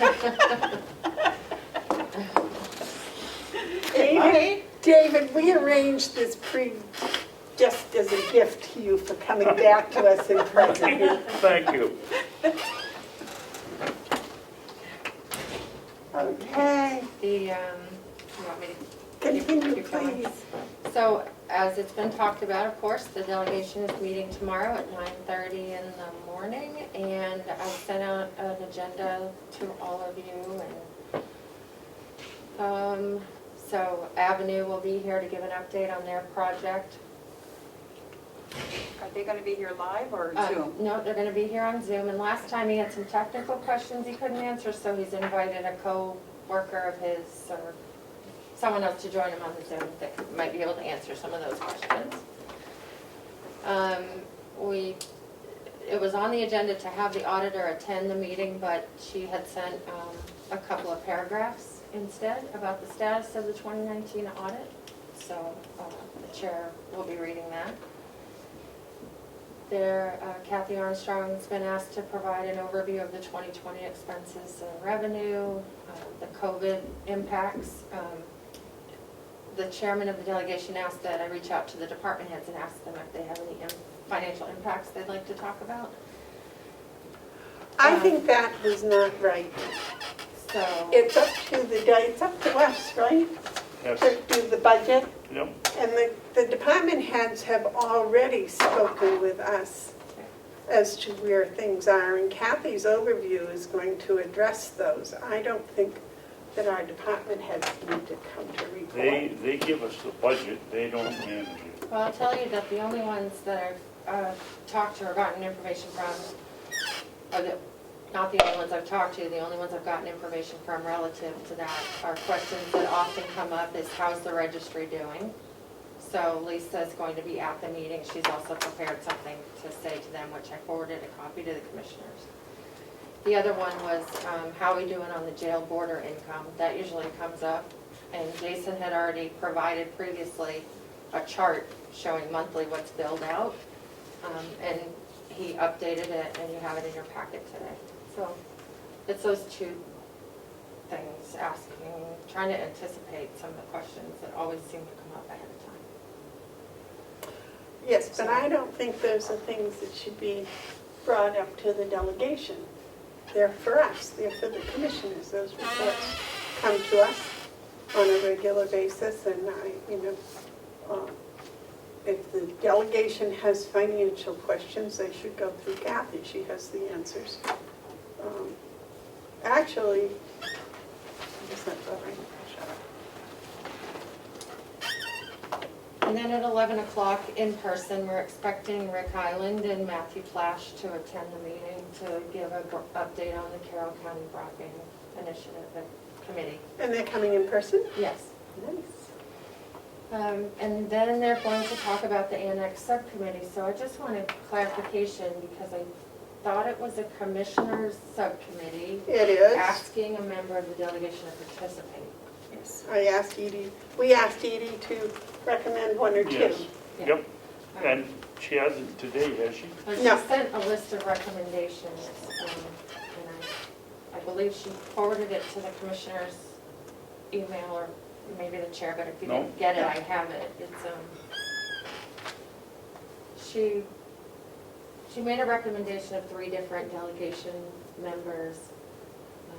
And we're supposed to pick one, is that? And then she talked about, which you had also talked about, the maintenance director being on it, a commissioner or 2 or 3, so it's The just the general. email I got pretty much said that the delegation was forming a commission, and that's who she wanted on it. Had nothing to do with what we had said about asking for. I didn't see anything. I got it along with a copy of the original agenda. Yeah, that's what this, my scribbles are all over it now, but the original agenda that she had sent out for ideas. So is, I didn't may. get the original agenda either. I can send it to you. if I may, so I didn't get that email, but it seems like that they're taking over the committee. It's no longer No. going to be our committee. No, No, I mean, is that the gist of the email? it's our committee. It's our committee. Right. It's our building, it's our committee, and we asked them if they would recommend a One member or two Okay. that would like to be on it. And I think Glenn Cordelli shows an interest, and I asked him if he'd been asked to be on the committee, and he said no. No one had said anything to him, so I don't know what the story is, but Is he on he there? was in the Yes. list of recommendations. So I hope the people that they're being recommended have been asked if they would like to participate. And I think all 3 of those are attending the meeting tomorrow, so there's going to be a discussion, and the impression I got was that there might have been some confusion about whose subcommittee it is, so I don't think it was a matter of the delegation trying to take over, just, I think there may be some confusion. The about delegation's been trying to tear that who's supposed to do it. building down for a long time. Well, they were successful on part of it. Yes, and they keep coming up with ways of maneuvering, so And it only cost them double what they got for a quote. they keep coming up with ways of maneuvering so that we can't use it for anything else, and, no. Okay, next. Last week I'd mentioned that we moved the department head meeting to the 9th because of the delegation meeting, but you asked that it be moved back, so it is on for tomorrow afternoon at 1 o'clock. Okay, we should be done with the I delegation. have plenty of department heads that responded to me that they could make either one, so. And whose turn is it? Yours? Yeah. I went, I thought Terry you went, now volunteered it's last your time. turn. I said I would, but I thought you volunteered to do it last week. Didn't you volunteer to do it last week? Yeah, I did. I think, I said if no, if Oh, you if you didn't want couldn't to make come, it. I'll come if you want. So if you would like, you may. Sure. So You'll Commissioner be here Baxter. for the delegation meeting I'll be at Zooming it. from the office? Huh? From the office here? No, at all. Okay, well, just to let you know that several of people will be doing it on Zoom, so if you are here and you'd like to be here in person, there's plenty of room for us to space. Just, Okay. it's up to you, of course. Are you coming to the delegation on Zoom, or will you be here? No, I'm coming on Zoom on On the the delegation. All right. Okay, and then, I don't know if I dare bring it up. Because you haven't been formally noticed yet, but just thinking a little bit down the road is the Mountain View union contract. Ends in March of '21. So you'll be, I imagine sometime in July, you'll be getting notification for the desire to start those negotiations, probably September. So just to give you a heads up that that's coming on now. I added it to your activity sheet packet there, just to keep it on the radar, and I updated that for July 1, so that Okay, I think you can see that's that. pretty much a good similar we did the others, right? Send a rep, HR goes, and, In September. yeah. That's all I had. All right, well, thank you very much. Yeah. All right, commissioner updates. Carrie, you have any commissioner updates? I do not. David, do you have any I commissioner? certainly do. All right. And I'm not quite sure where to start. Okay. At the beginning? That's a good place. Or preferably the end.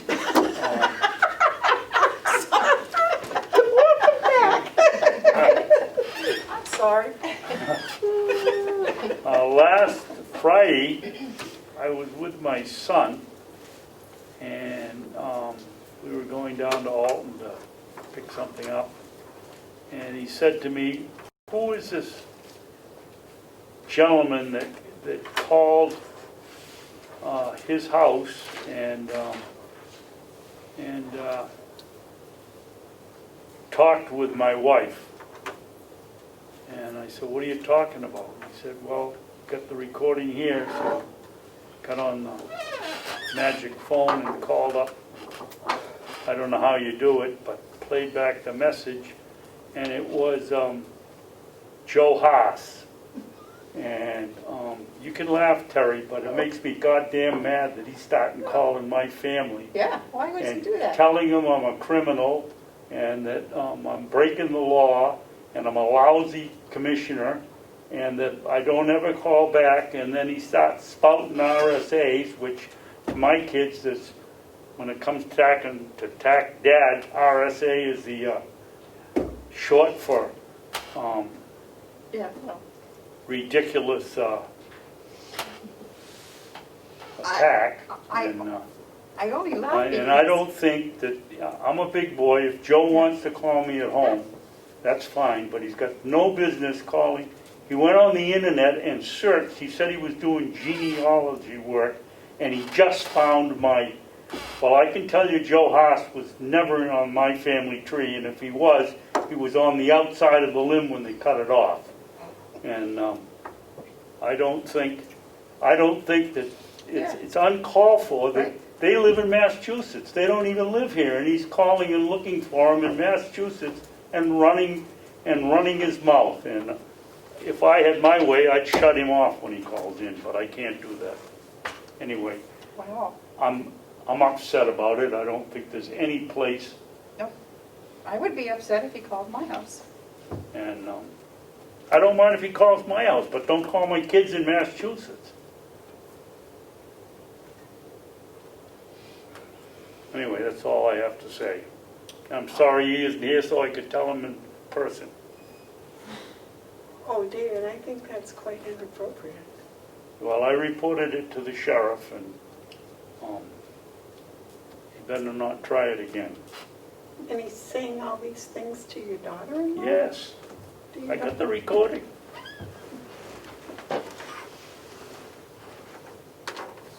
I'm not sure he called me a criminal, but he said I'm breaking the law every day. Well, but still, your kids, That makes me a criminal, I think. well, your kids are not responsible for you, David. They'd like to be. They'd like to be responsible for my checkbook. They're not responsible for your behavior any more than you're responsible for their behavior. That's right. Anyway, I'm sorry I'm hopped up about it, but I think don't it's blame you in the uncalled. least. I think it's just uncalled for. Well, was it Davey you called? Huh? Called Davey? He called, I don't know, but he says on the message, you must be Mr. Babson's daughter-in-law. So he knew it wasn't you. Yeah, I knew it wasn't me. And then he proceeds to rant. We don't need that. No, we got enough right here. We don't need that. That's not nice. Okay, on my updates, I wanted to make sure that David, at the department head meeting tomorrow, is there anything the commissioners would like brought up? Yeah, what do you want me to talk about? Yeah. Is there anything you want to have to know about? I don't think so. I enjoyed the last one. All right. You might mention that we won't be doing the budget until September. I think I mentioned a couple of them, maybe we would look at it in August, so they're probably scared. You can tell them that Catherine corrected me and let me know that I can't do it that quickly. continue to tell them how absolutely impressed and proud we are of them and the fantastic job they're doing. I don't think we can say that often enough or long enough or loud enough or. Oh, you know, I do have another. I had suggested to Howie way back that he send his update letters, not only to us, but to the delegation members so they could see. And I got back some pretty good feedback of the delegation have been reading it.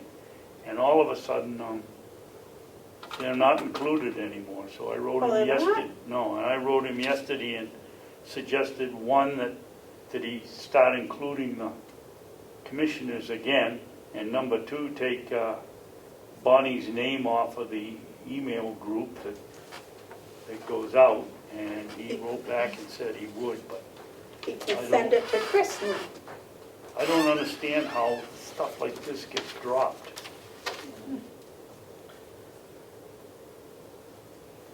Anyway, excuse me, I'm out of order. No, that's okay. Which brings up something, I got a,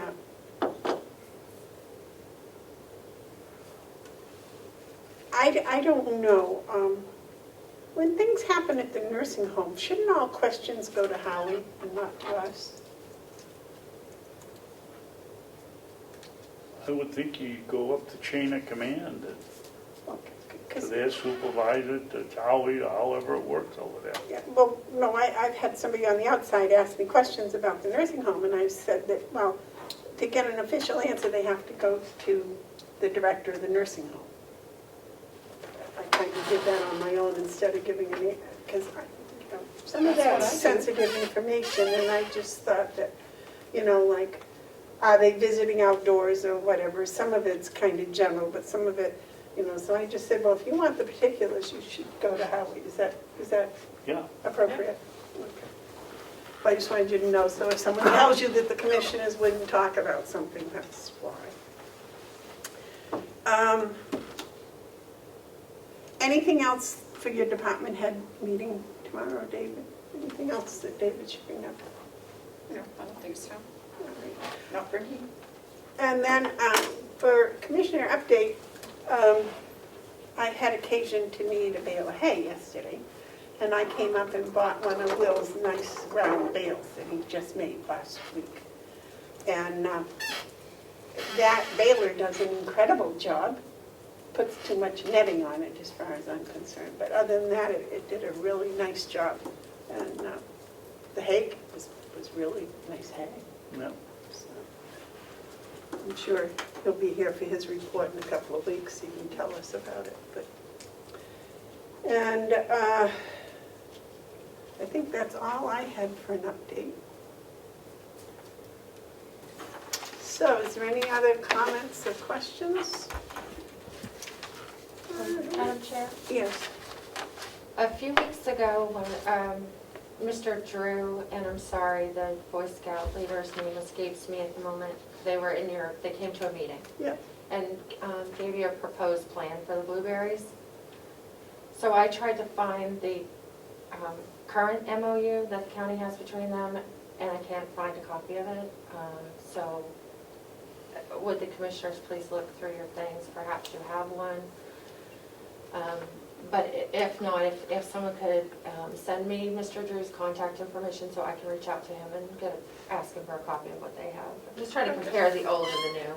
They have another full year on their it was a three-year MOU, so they got another year. It was a 3-year agreement. Oh, he had indicated it expires this year, so when he was No, here. I think there's one more year.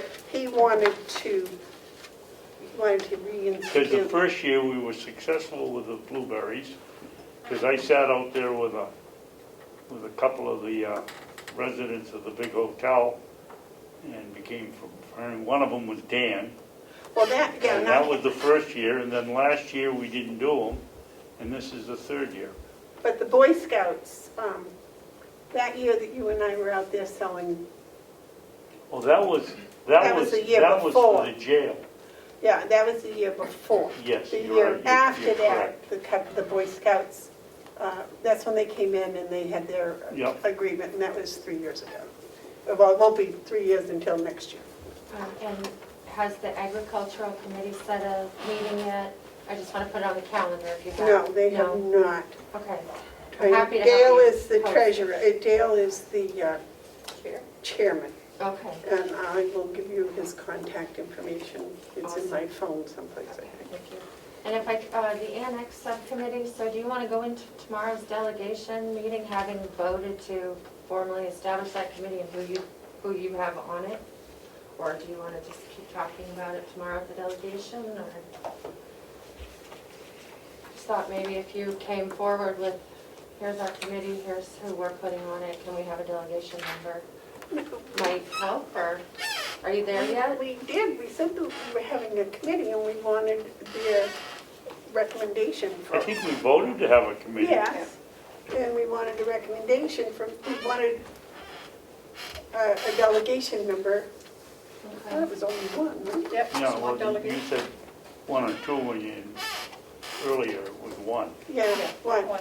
And for her to find somebody that was willing to do that. So it's the 3 commissioners and Bob Murray? Is that what you had so far? I don't recall who you wanted on it. We had Bob Murray, we had somebody else. Yeah, there was another And person. somebody from the general public, I'll have to look my notes up and see who it was. It was somebody from the public. Who No, we was had that? another person from around We here. did, we had another, Will? No. I'd like to volunteer for that committee. All right, there we go. okay. But you're right, there was another one. Howie?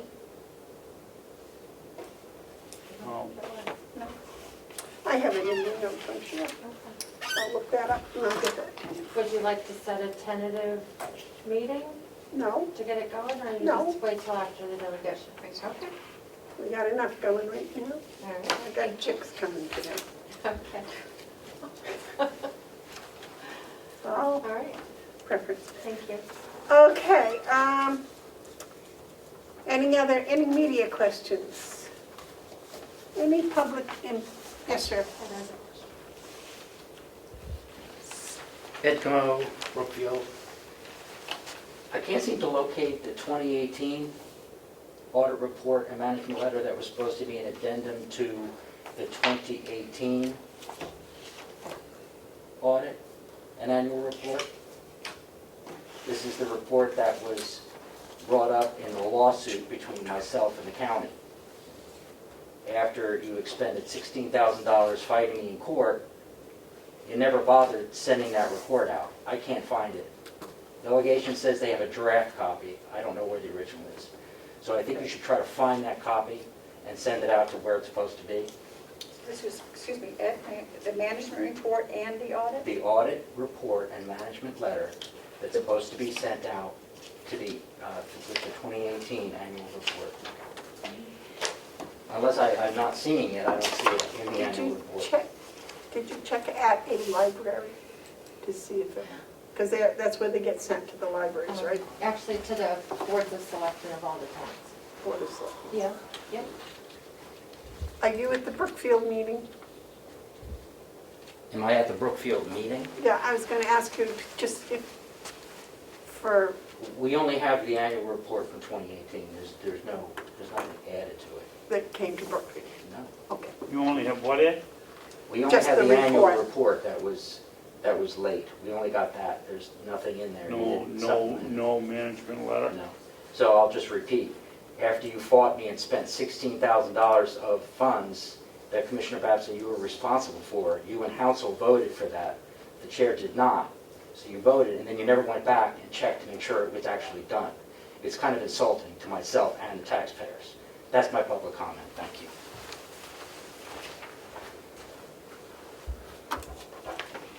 Okay, is there any other public input?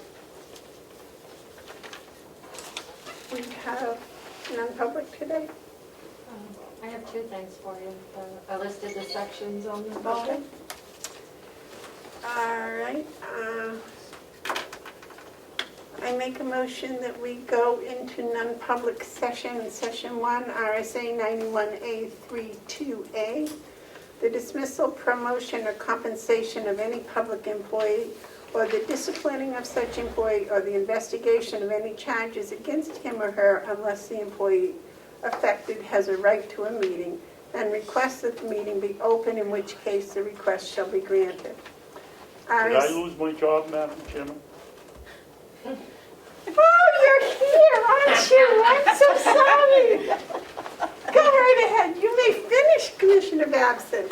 Section 2 is RSA, under RSA 91-A:3, comma, Roman 2, parentheses, small c. Matters which, if discussed in public, would likely affect adversely the reputation of any person other than a member of the public body itself, unless such person requests an open meeting.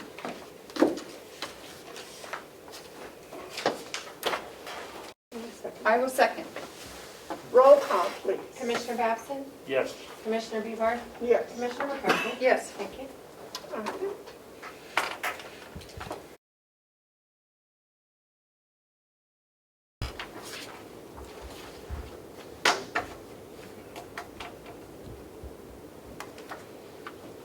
Okay. I make a motion that we come out of non-public and seal sessions 1 and 2. I will second. Roll call, please. Commissioner Babson? Yes. Commissioner Bevard? Yes. Commissioner McCarthy? Yes. Yes. If there's nothing else, I make a motion we adjourn. Second. All those in favor say aye. Aye. Aye. We are adjourned.